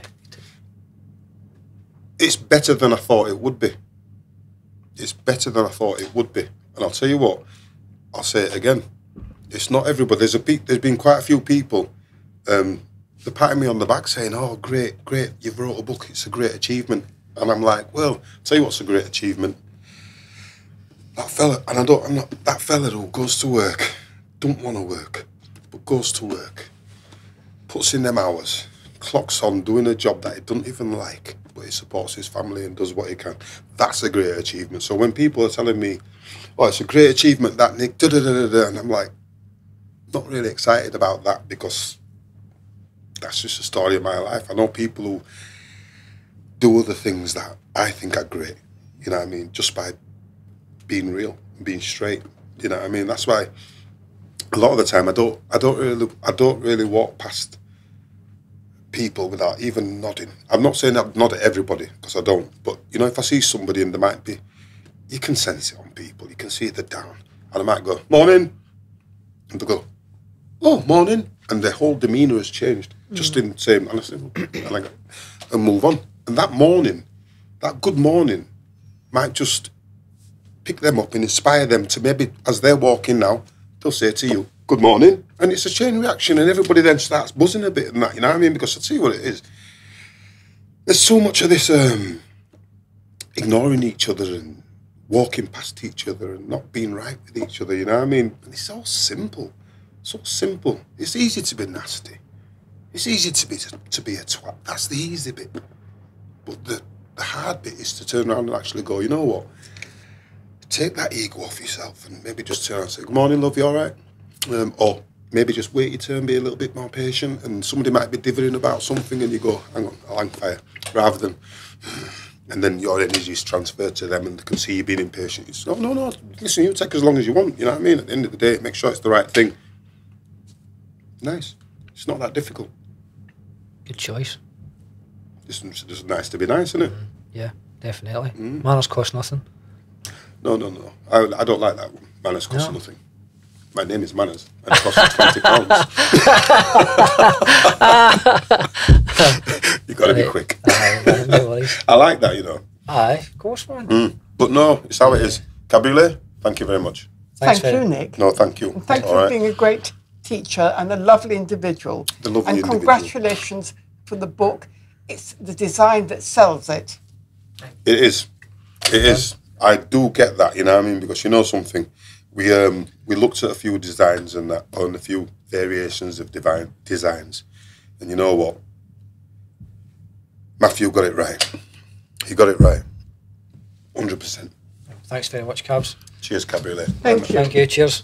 Are we going to get that Torrance in for 2 seconds? Aye. Come on, Toz. Okay. Big coat and this, that and the other. Look at what's he going to do. Take that off and smash something. What are you going to do? Come on.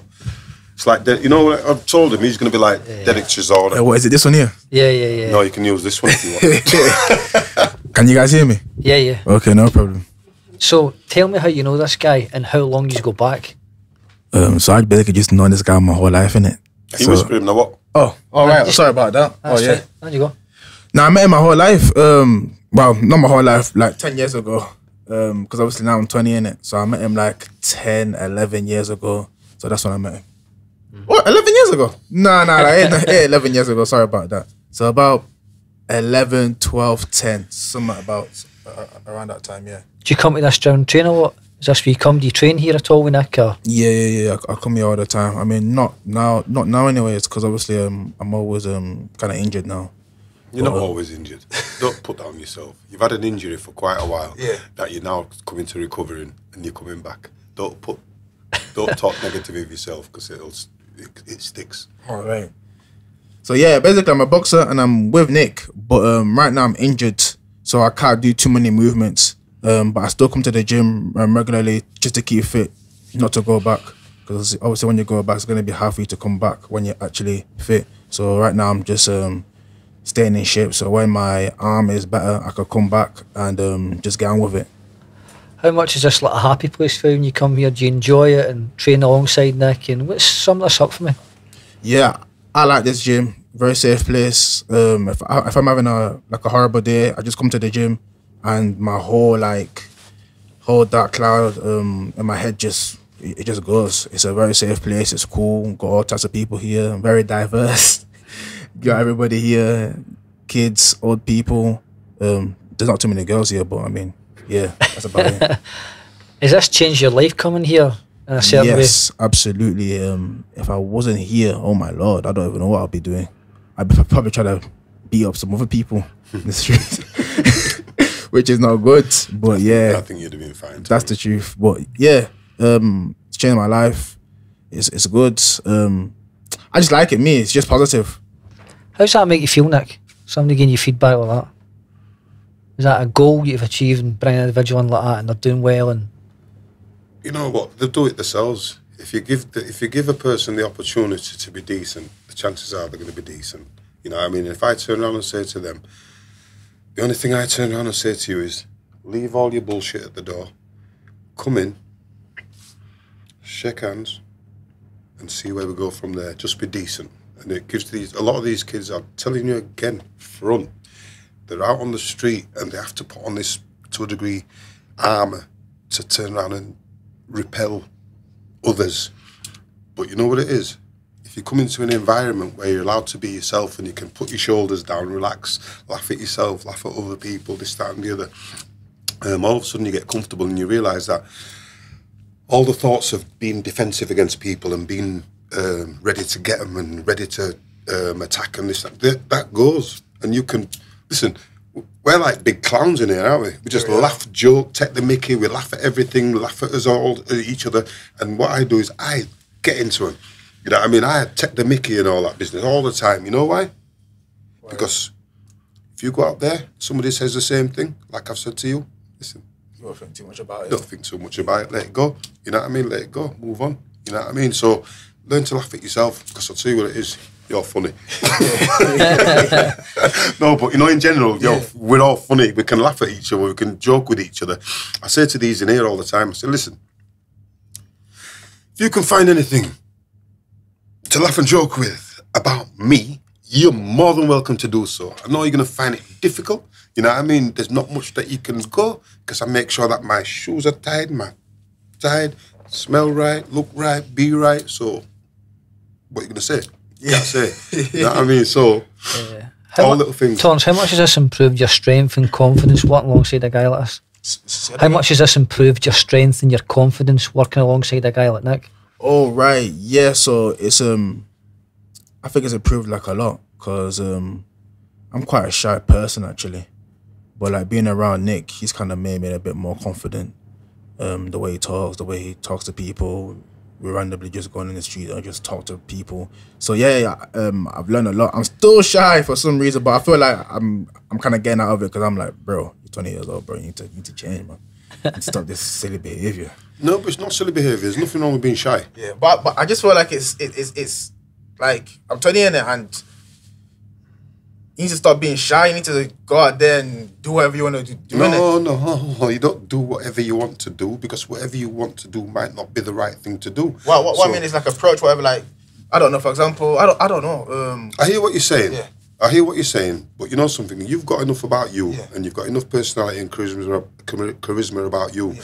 You don't have to jump out on people and say, right, hang da, da, da. You know what I mean? No, you're a good guy, and people will approach you, and you've got a good character, you've got a good person. You're a good guy, so you don't go out there chasing whatever glories you want. No. Them glories are going to come anyway. Walk into it. You take your time. You're a cool dude. I tell you what. I'm really, honestly, you don't get it, and I don't know if I've said this to you before. I think I have. When I see you guys outside of the gym, I might be driving and I'll go, Torrance is there. I'm so proud when I see you guys. Remember when I saw you years ago, I saw you in town and I was like, wow, Torrance, you look smart and you look well. And I'd been watching you for 5 minutes already. You know what I mean? No, I watched you for 5 minutes outside beforehand. Zyra? Yeah. Yeah, just in case you were being an arsehole. Yeah. You know what I mean? I'd give it 5. That was my mum, I can't... Well, who knows, you know what I mean? Well, I've got to see that you're respecting her as well. Well, you can't really be a dickhead in time anyway. Sorry about that. You can't really be an idiot. There's too many people.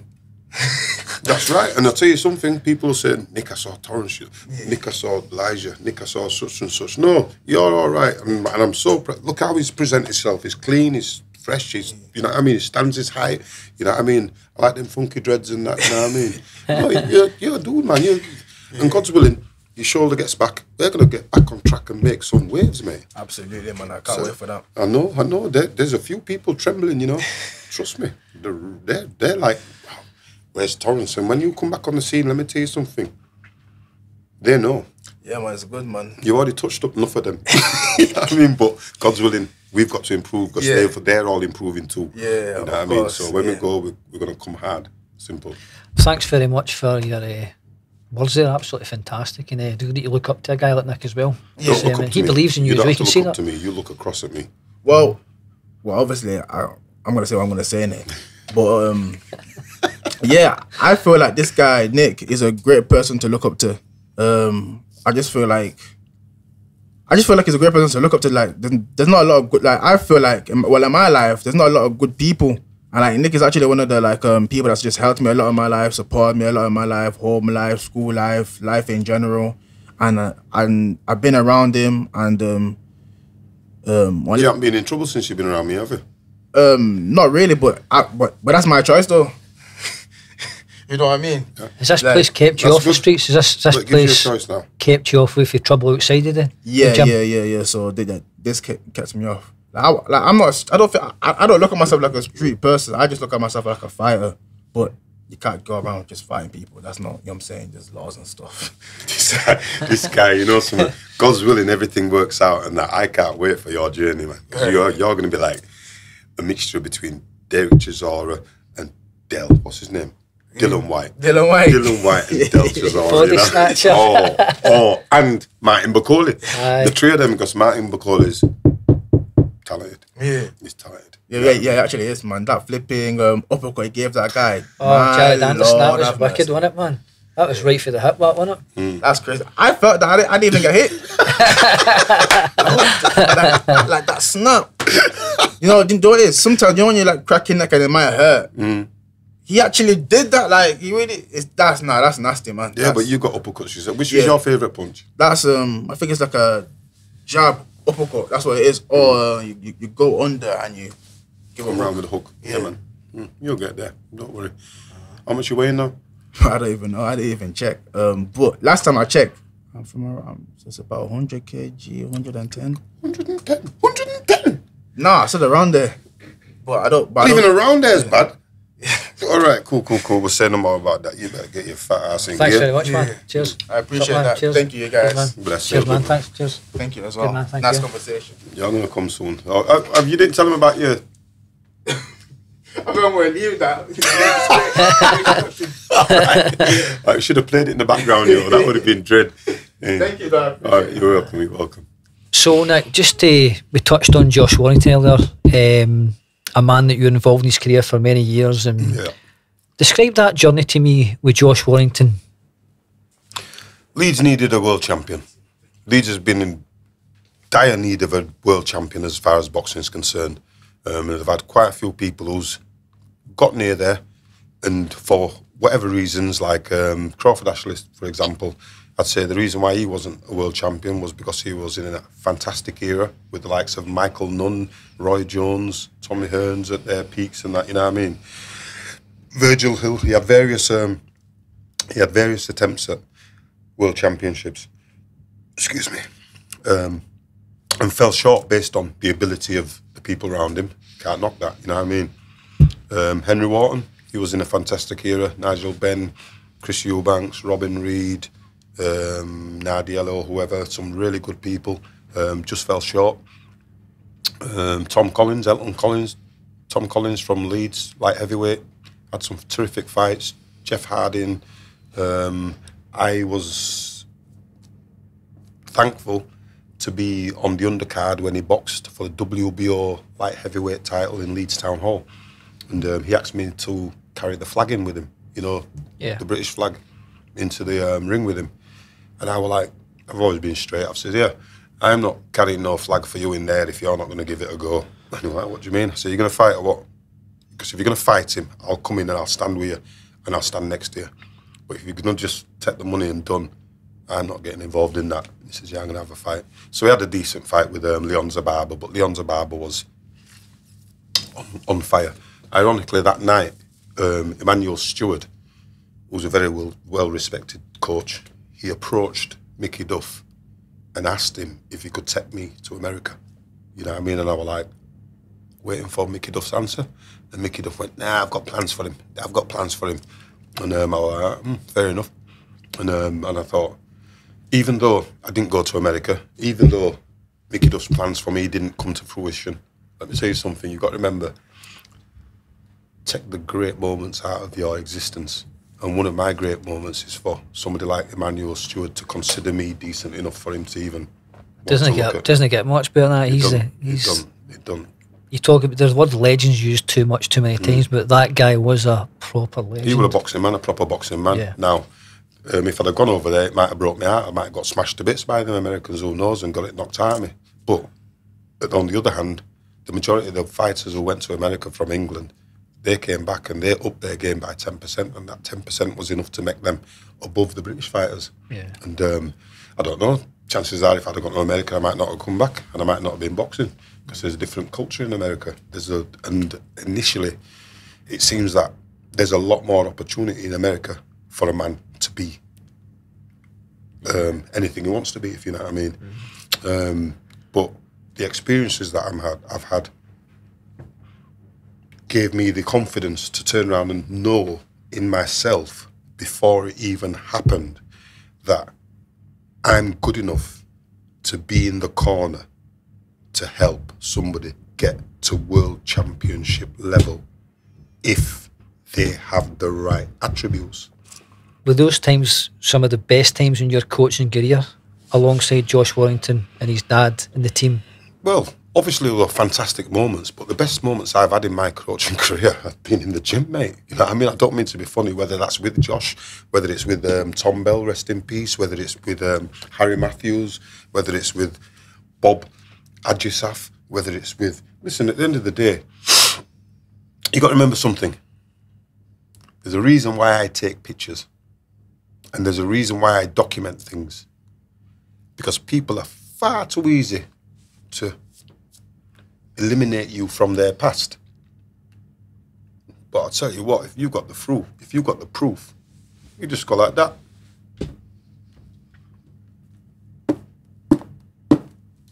Read it for yourself. You know what I mean? Look for yourself. So I have fantastic memories, but you know what it is? As soon as the fight's done, I'm glad we got through that. Done. Glad we got through that. Done. You know what I mean? And then it's done. You know what I mean? Because I'll tell you something, the losses stay with you far longer than the victories. Trust me. The losses, like I've had some amazing victories. Imagine being a Leeds lad, going to the arena, and it's full, and there's loads of people that you know, and it's your town, it's your place, and you know something, you're representing them people. And even though it's Josh doing the fighting, it's his dad, it's myself, it's all them Leeds people in the crowd who are hoping that everything's been done and prepared right, so that, you know what, we can get this victory.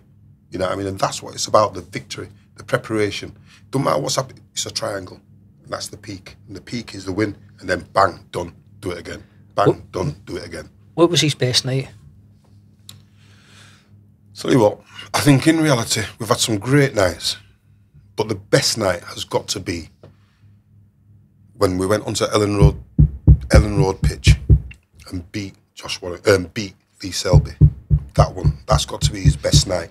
But he's also had some other cracking nights. You know what I mean? We boxed a kid called Martin Lindsay for the British. Yeah. That was a fantastic... Is he Scottish? No. No, he ain't. No, that's John Simpson, Yeah. who looks like Martin He, Lindsay. he fought Martin Lindsay, Yeah, John that's Simpson, right. you're right, that guy. Yeah, Martin Lindsay, good fighter. We beat him for, I think it was a British and Commonwealth. That was a very good night, because what we wanted to do was get the British title, go through the bang English Traditional British. route. Yeah, so that was a fantastic night. It was a hard night's work as well, because psychologically, I think that was a bit more difficult for us than the Selby, if you can understand that. Ton of pressure on that night, Illinois, but he came through. No, for which? With the Selby, I thought a ton of pressure on that. Even Ellen Road, all the fans, that no. wasn't pressure, mate. No? That wasn't pressure. We've been waiting for that fight. Listen, it's like if you want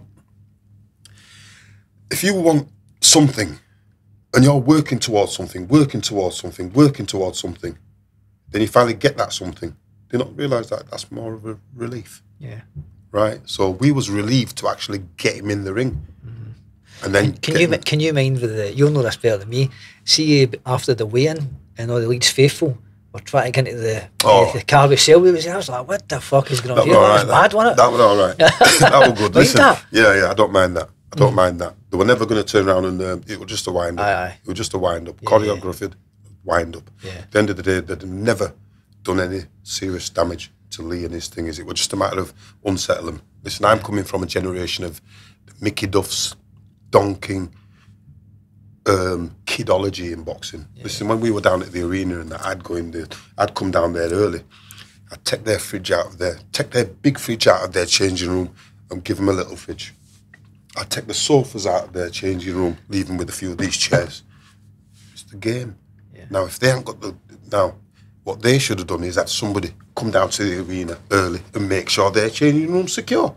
I'd take my little screwdriver and take out the screws and take out the fuse for the air conditioning. Done. You know what I mean? I'd turn around and take away the doorstop. Take that out. You know what I mean? Yeah. You know what I mean? Block the toilet? Not quite.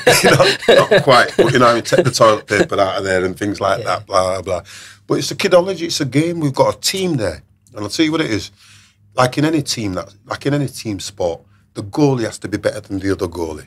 The wingers have to be better than the other wingers. The defenders have so. When it comes to the manager, let the manager do his job. When it comes to the trainers, let the trainers do their jobs.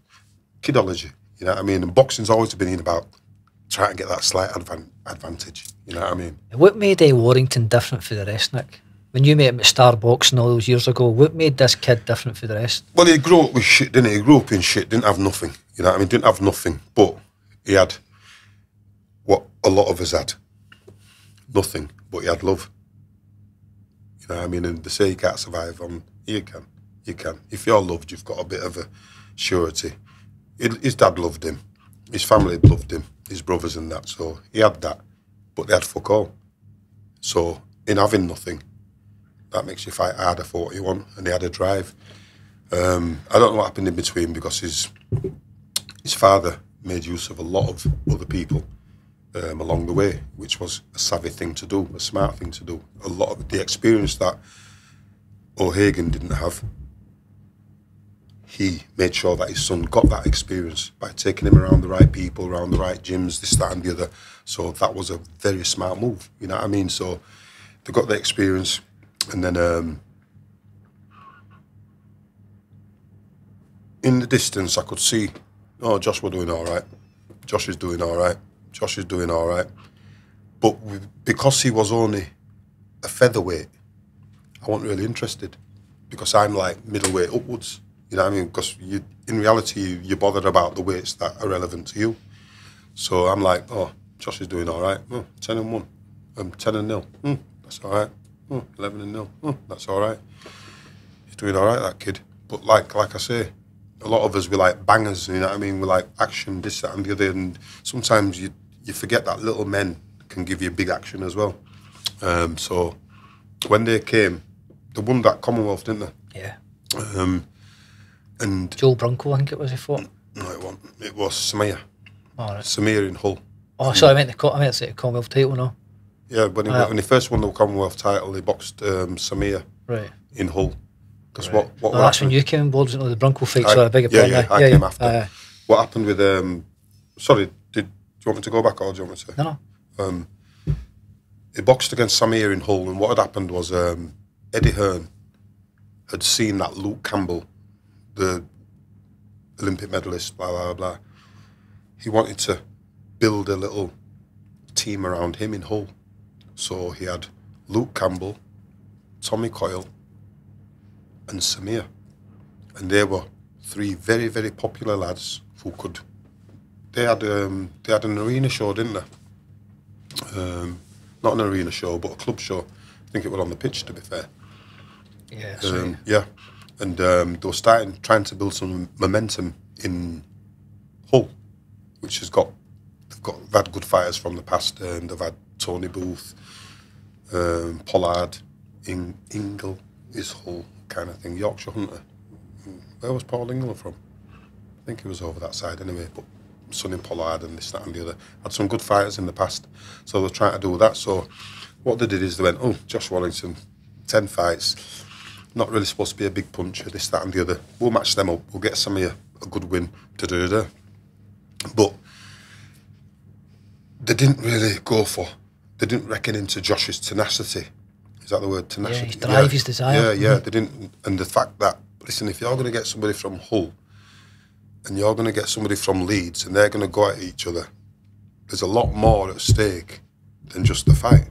There's bragging rights, you know what I mean? And Josh is very much like myself in as much that he's very, very, very proud of Leeds, and sort of like takes it personal if we get beat, this, that, and anything, you know what I mean? So he sort of like put himself as, listen, I'm the ambassador for Leeds then. I'm going to do it for Leeds, because he's seen so many come second. And his drive and determination to keep winning and keep proving people wrong. Because if you remember rightly, as much as the support that he's had and got, a lot of that support didn't believe that he could do what he went on to do. They hoped he could, they wanted him to, and they bought tickets in support of his quest to, but they didn't really believe that he could. And for quite a few years, I was like, hey, listen, we'll go one fight at a time, get past that, see what's next, get past that. Just go one fight at a time. We know where we want to be, but we've got to get there. And fortunately, we had some good people. I've got to mention them. They don't really get mentioned, but I'm going to mention them. When I came on board, Julian McGowan had been involved. Somebody else had been involved. There's been Josh Whale, his dad, he'd been involved. They've all been involved in helping develop Josh to a certain point, which is fantastic. And it was great. Bang. Thank you very much for that, because right now we've got a new team and we're going to try as best and go forward with this. There was a gentleman called Jimmy James Harrington from Doncaster. Very experienced man, very good at coordinating things, very good, astute mind. I still do a lot of work with him now. You know what I mean? He's got fighters in Doncaster, Jamie Mellors, Brad, is it James Mottin? There's a few that's finished now, Brad Cousins and that. He helped make their dream come true, be a professional fighter, get a few fighters. But Jimmy James Harrington, great man. Frank Hopkins is the cuts man. He's been with him from day one. He was with him from day one. Great man, great motivator. Really helped and reassured Josh, you know what I mean? Because at the end of the day, unfortunately, the experience that Josh's dad didn't have, he was smart enough to make sure that he got people on board who had that experience. Smart move, good move, you know what I mean? And that's one of the reasons why his son got to the heights that he did, you know what I mean? Because as a collective, it had to happen, the help was needed, you know what I mean? And the help was got. And the sparring, the facilities that we had at Doncaster Freedom, fantastic. We used to go out there. Unfortunately, the gyms in Leeds didn't really welcome Josh and his dad. Why was that? Well, there's a lot of jealousy in that, because if you're not under control of certain people, certain people don't really want to help you. You know what I mean? But Josh and his dad, they knew. We know Leeds. We're from Leeds. We know Leeds. We know what Leeds people are like. You know what I mean?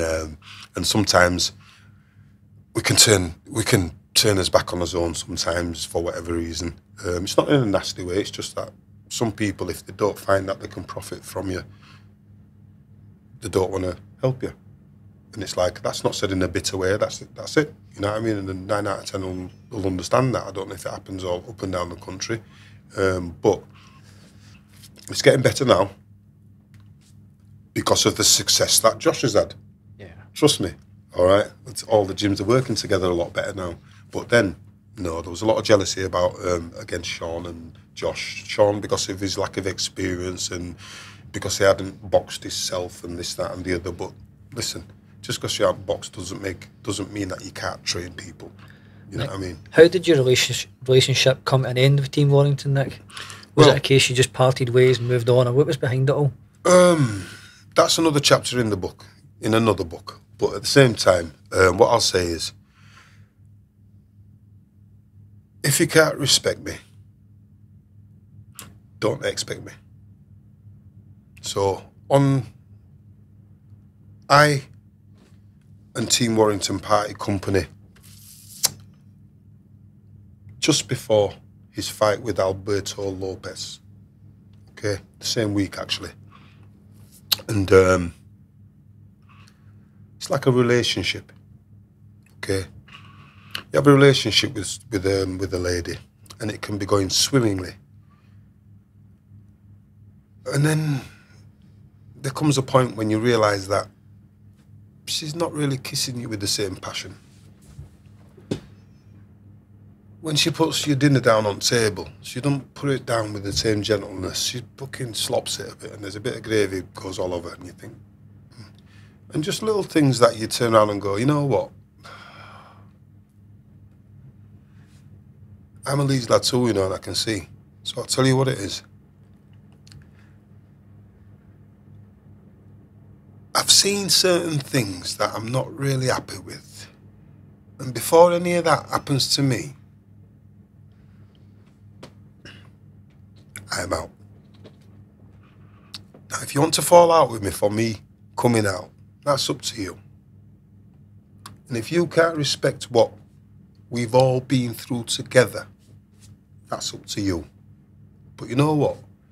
My mission was to help you get to where you want it to be.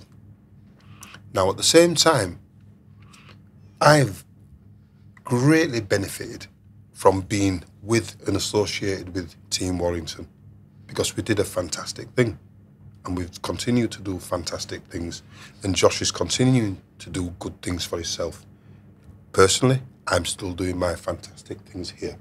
You know what I mean? And my fantastic thing is to take little scrags like Josh Warrington and make them realise and believe that they can be as good as anybody else, and they can also do it with a touch of class.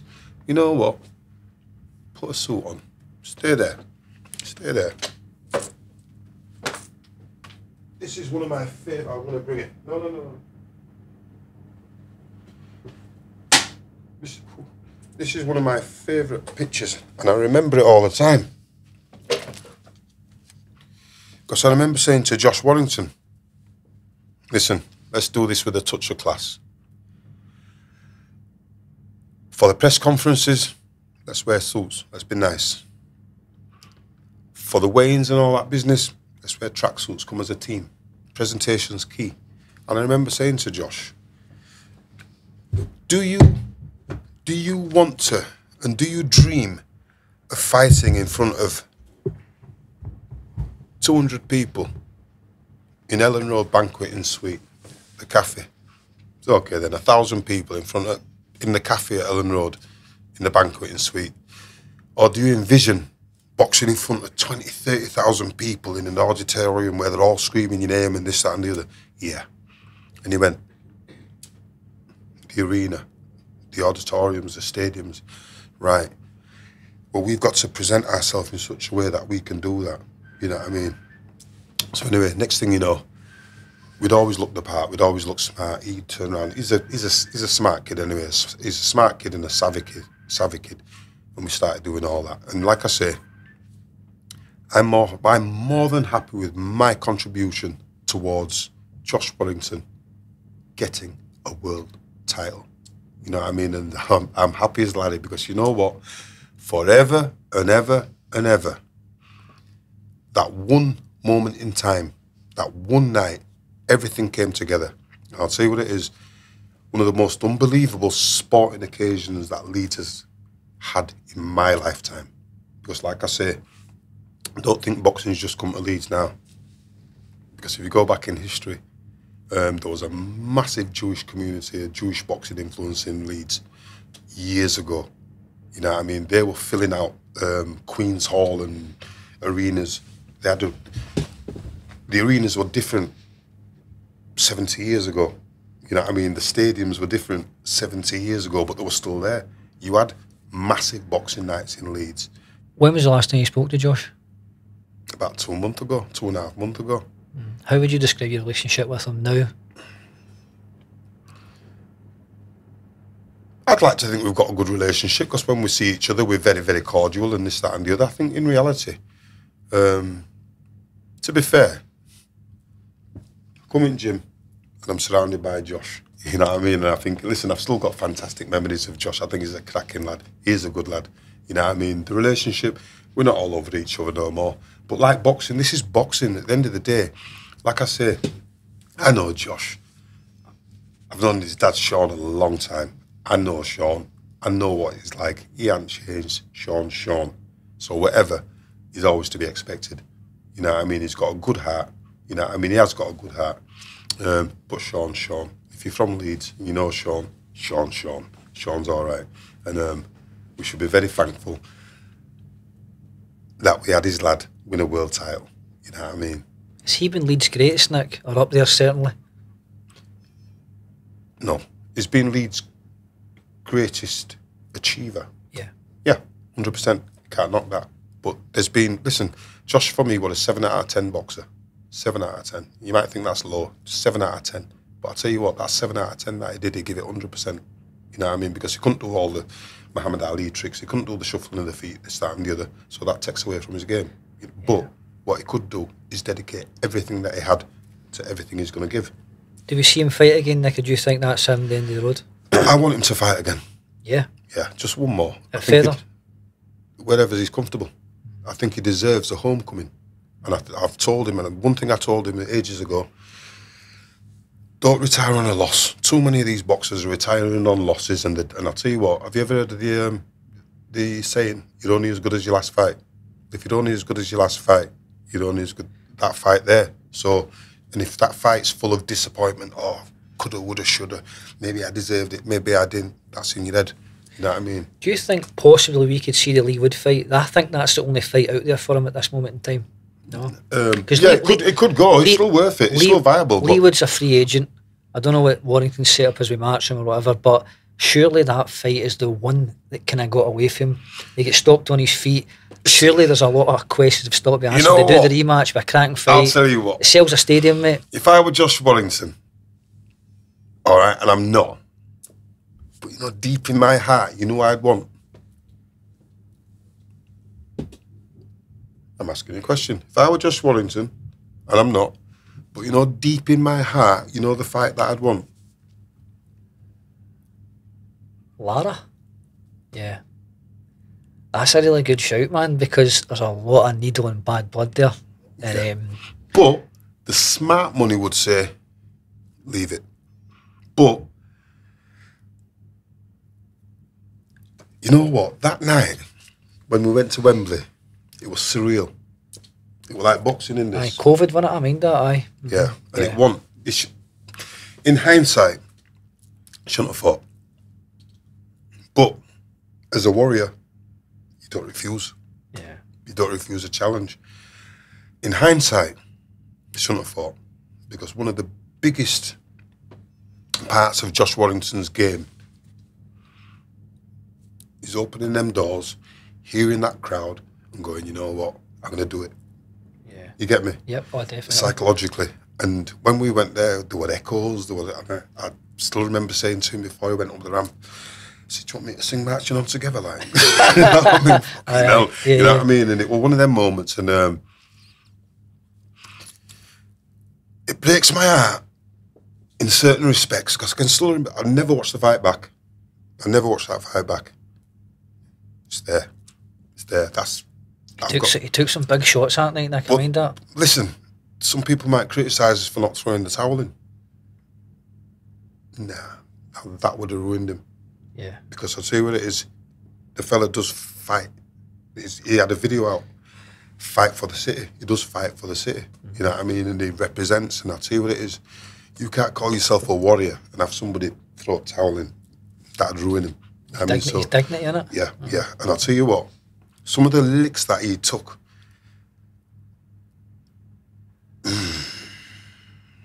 cruel, hard, but what I've got to turn around and say is this. As a fighter, some of them licks that he's given out, we've been happy to turn around and... Take it back. No, we've been happy to turn around and give out licks. Yeah. So I'll tell you what it is, we can't complain when we get licks. Simple as that. And it was an hard one, but it was one that had to be done. You know what I mean? The rematch at Headingley, we had conversations, and he said, "What do you think?" I said, "Listen, you got to go in there, face him, man. You got to face him, because I'll tell you what it is, if you don't, it's going to be in there. It's going to be in there, and you know that." And he went in, and as much as people might say, "Oh, whatever with the result," he went in there. He faced his demon. The first round went. He got in there. I'm happy as Larry. At least you faced that, because I'll tell you what it is. I don't like looking back and thinking, well, we avoided him because he gave us an hard time. We avoided him. Kiko Martinez, all right? What a tough guy. Right, Josh beat Kiko the first time, but there was a bit of a dispute about it, and I'm like, I don't see where the dispute was. We beat him, okay. Josh bust his hand, fought on, and got a points decision that some people thought was a bit close and that. Kiko goes on, knocks out Kid Galahad, calls out Josh Warrington. Josh Warrington comes back, beats the shit out of him. I mean, you put him in his place that time. Kid Galahad tried to give you lip. I know it's kidology, innit? You know what I mean? If you don't come chatting to me, if you ain't got no ammunition with your chat, don't come chatting to me, because I'll deal with you. I can chat. You know what I mean? I meant it well, man. Yeah, it's great. It was great, but even Kid Galahad, I give him a lot of credit, a lot of dues, and that very, very talented fighter. Very unlucky against Josh, but he did lose. Aye. You know what I mean? Very unlucky, but that's not said like very unlucky he should have won. No, very unlucky. He give a close fight, give a half decent fight, but for me, he still lost. Unlucky. But then Kiko knocked Barry out, didn't he? Kiko knocked Barry out, made him sleep. All right, bang, and then Kiko shouted Josh Warrington, but he also knew that Josh Warrington was the best payday for that thing, and because he's going to get 70-30. Yeah. Anyway, Josh did to Kiko the second time without a broken hand what I thought he was going to do to him the first time. Yeah. And he dealt with him, no problem at all. Great night. Kiko Martinez, great character, tough man, good man, you know what I mean? Just keeps coming forward, doesn't he? Well, that's his problem. Yeah. That's his problem. He only had one gear forward. Right. So just to finish up, Nick, I'd like to get your thoughts on the big one coming up the 21st of December in Saudi Arabia. Alexander Usyk versus Tyson Fury, the rematch. How do you see this fight going? I hope it goes, because with Tyson and the situation at the moment, I hope it comes off. A lot of these fights, when it comes to Tyson, I think get him in the ring and I'll know it's going to happen. You know what I mean? Do you feel Tyson has to break Usyk's heart this time? Because I always think that Usyk, he mentally bamboozles you with the head feints, the foot feints. That mentally drained Tyson. Tyson Fury was trying to box him that time. I think Tyson Fury might approach this fight as he did in the second Wilder fight, straight on him, right at the tracks, put him right away. How do you see Tyson approaching this fight? Tyson has now got his corner sorted out. Do you think that was a big problem in the first fight? Too many cooks in the kitchen? Listen, you can never have enough cooks in the kitchen, because then you can get a great meal. Yeah. But if the shit cooks, that's the problem. So you can have as many cooks as you want, as long as they've all got good recipes and good experience. If you're in there for the wrong reason, if you're in there to turn around and just make your presence felt, you know what I mean? I feel a bit sorry for Big John Fury, because what people did is they gave him a license. They gave him a license to say whatever he wanted initially, and then that just snowballed. You know what I mean? You've got to remember, don't get me wrong, you've got to say it's self-inflicted, because what comes out of his mouth as a grown man is he's done it himself. But I like John, and I can understand that. He's trying his best for his son. He's trying his best for his own brand and image and this, that, and the other, and keep himself relevant. I think it went a bit too far, and I think that in reality, some of his actions, nobody's justifying that. But at the same time, you've got to remember that within this boxing industry, you see, security can't pick and choose who they want to turn around and be security against. So I've always turned around and said, you'll see certain fighters able to do certain things, certain corners and crowds able to do certain things that are very unsavoury, but then you'll see other ones getting dragged about and the security doing the job. And I said, just be consistent, man. Be consistent, because there's a lot of bullshit that goes on in these press conferences for clout that should be nipped in the bud, because somebody could get seriously hurt, or what you might end up is with a guy who's a boxer, but he does boxing, but he's a bad dude outside, and he might turn around and say, hey, mate, what you say is what you said. And the way that you're running off your mouth here in front of the cameras, trust me, when them cameras go off, you better have that same energy, because I'm coming for you now. I'm not waiting for fight night, because the shit that you've been talking, I'm coming for you now, so mind your mouth. You know what I mean? And I think a lot of people should mind their mouth. You know what I mean? Because really and truly, if you had proper security on there, there'd be none of that. There'd be none of that. There'd be none of that. I've seen there's some good security teams out there, and there's some that aren't so good. You know what I mean? Like I say, them press conferences and that, I think the responsibility of the behaviour, there's a portion of it, obviously, has to come down to the individual, but a lot of it, the security control it. But the security were Gold Star Promotions, and that's Tyson security. Well, they should be able to say, John, do us a favour, don't make us look a twat today, try and behave. Yeah. Simple as that. But going back to the fight, Nick, if you're Sugar Hill Stewart, right, what are you telling Tyson Fury going into this fight?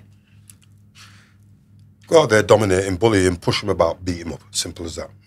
Give me the same kind of attitude, like you say, in the Wilder fight too.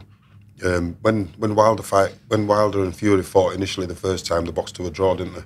Yeah, first time. Mm-hmm. The second time, people says, "What do you think?" I says, "Yeah." Wilder gets knocked out. So what? Wilder gets beat up this time. So what do you mean? Tyson's got his range now, and he wasn't even ready. This one here, it's entirely up to Tyson. I think, considering some of the circumstances behind the scenes with Tyson and that fight, you know, like personal matters and that, there's some personal matters that you may or may not know about, but that can be detrimental. And that, I suppose, could have took his mind off the ball. And then he's got his dad.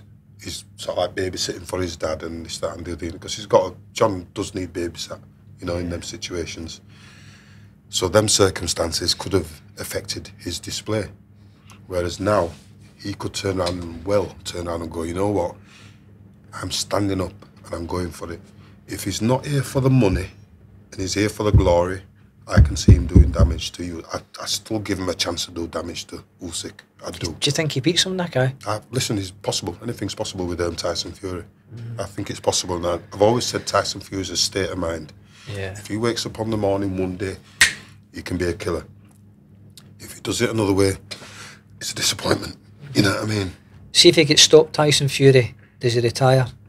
Is it the end? Is this not such a career defining, but he's a travelling man.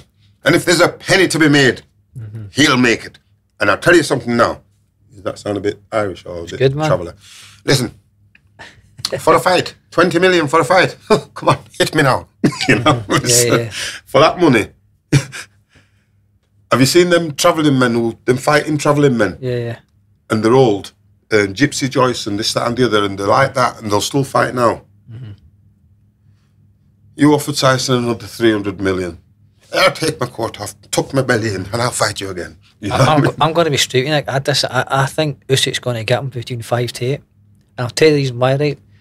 If Tyson Fury approaches the fight as he did in the Wilder second fight, right, and he doesn't get Usyk out of there within 5 rounds, this pain, yeah, the pendulum's going to swing, mate. I'm telling you, because Usyk, it's going to be hard for him to keep that moving up for 12 rounds. But Tyson Fury fighting at that pace for 12 rounds, I can't see it happening. That's why I think Usyk... You don't have to fight at that pace for 12 rounds, though, does he? You just have to keep him out for 12 rounds. Is, he's a cronk fighter. Who is? Tyson. Yeah, but you can slow it down, can't you? Listen, before he's a cronk fighter, he's a travelling caravan fighter who will fight and mix it up. I just think if Usyk can hurt him like that, he knows what he's doing. What did you think about the fight then? I thought Usyk was brilliant. I really did. Do you think it was an even-sided fight up to a certain point? It was very, very close. Until what? Until Usyk tagged him, and couldn't finish him. And then Tyson actually came on a bit stronger, I thought, to the latter part of the fight. But the correct decision was the right decision. Right. But I just think Tyson's approach in this fight is going to run out fast and run out of gas. Well, yeah. And I go back to the foot feints, the head feints. That's mentally going to drain him. Just ask Tony Bellew. Look what happened to him. Nah, man. Well, that's why you're on the mic, and that's why I'm in the corner. Because I'm going to turn around and always give a belief that there's an opportunity there. Now, you've given in saying it was a close fight between Tyson and such until he got hurt. Mm-hmm. He got hurt and recovered. Yeah, he did. Right? Yeah. Listen, let me tell you this now. Usyk's a false champion. He shouldn't even be champion right now. He should not be champion right now. Daniel Dubois beat him. Yeah. And his ass went out. And I'll tell you what it is. Usyk's ass went. And he sat on the floor for quite a while. Kidded all. Listen, that's not the workings of a champion. Yeah. Not a chance. Now I've got a lot of respect in that for Usyk's skills and all that palaver. But you know what it is? Daniel Dubois licked him down, and he stayed on the floor, and he turned around and kidded it. And the reason why Daniel Dubois got beat after that is because he's got himself into that position where he's dropped his bombs, he's given him a body shot, he sat him down, and you know what? He's seen that 10 count go, seen that minute go, and you know what Dubois did? I've won this. Mm-hmm. And then all of a sudden, you got to fight again. How'd you pick that up again? How'd you pick that adrenaline up again and start again? You can't. It's hard to do. Do you think we ever see AJ Fury?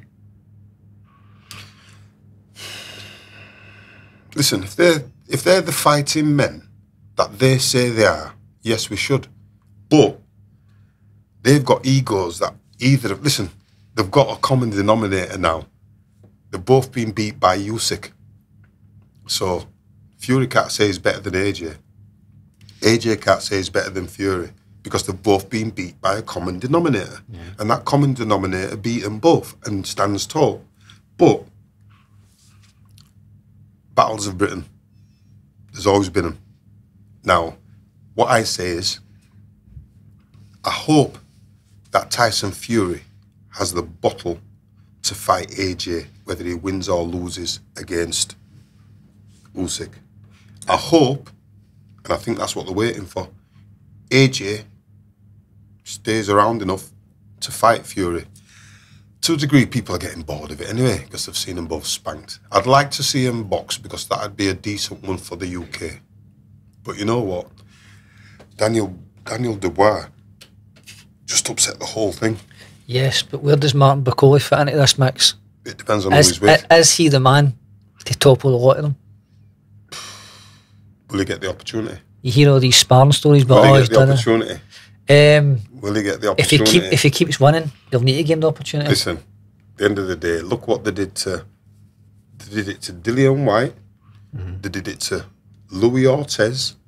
They did it to Big Bang Zhang. Yeah. And what they do is, You can be as good as you want. If you're not a marketable, viable commodity of theirs, what they'll do is they'll go, come alongside us. Yep, we've signed you. Now you can fight him, you can fight him, you can fight him, you can fight him, you can fight him. Oh, the opportunity to fight the main one's gone. What are you going to do? Oh, fight again. He's a great fighter, man, but it's this touch now. It's that commercial value. I don't know why he didn't.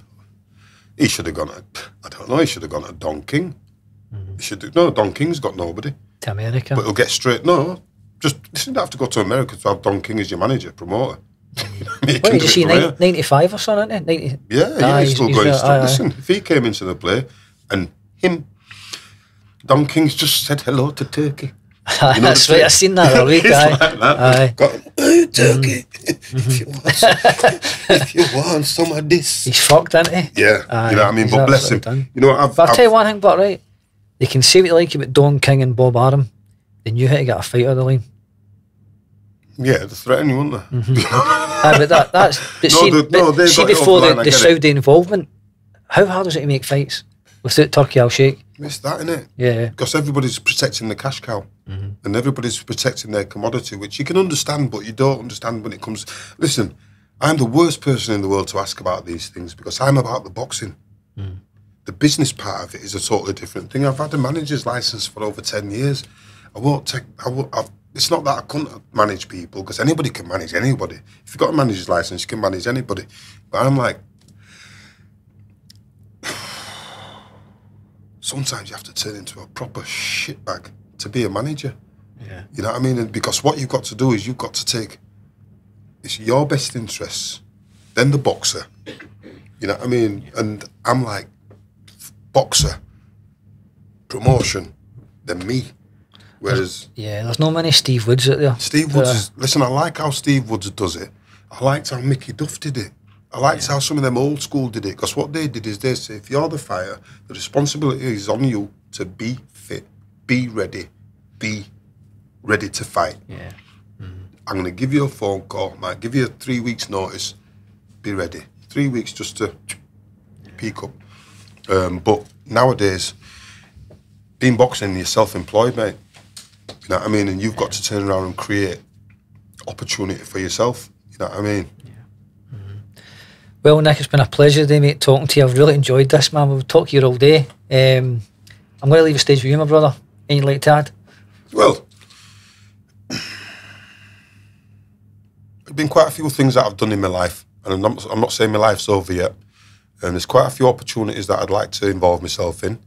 In reality, if anybody wants, if anybody feels that they may have an opportunity for me to progress, whether it's professionally in boxing, whether it's academically, whether it's helping out at the schools, talking in the schools, this, that and the other, I won't say I'll volunteer my services, but my services, what's the word? Are available.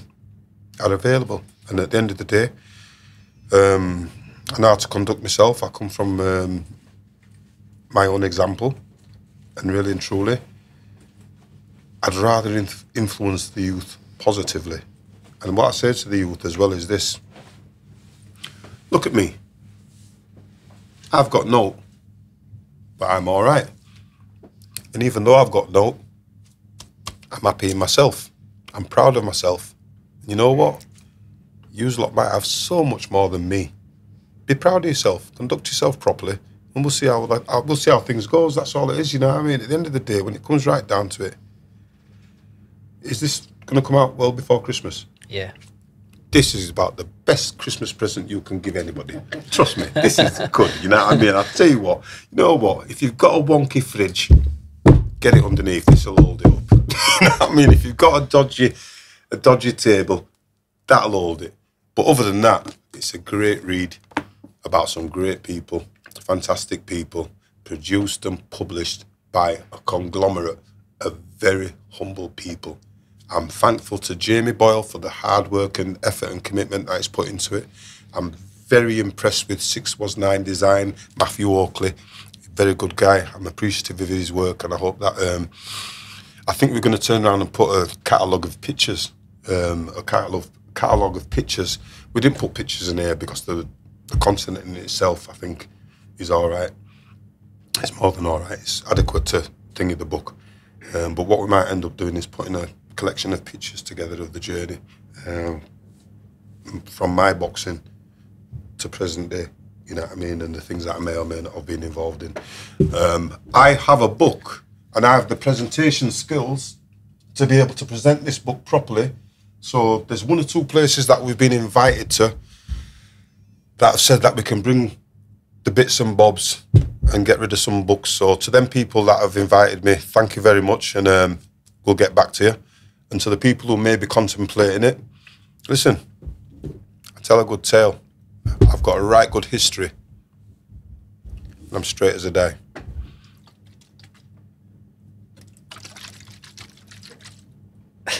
That's all you need to know.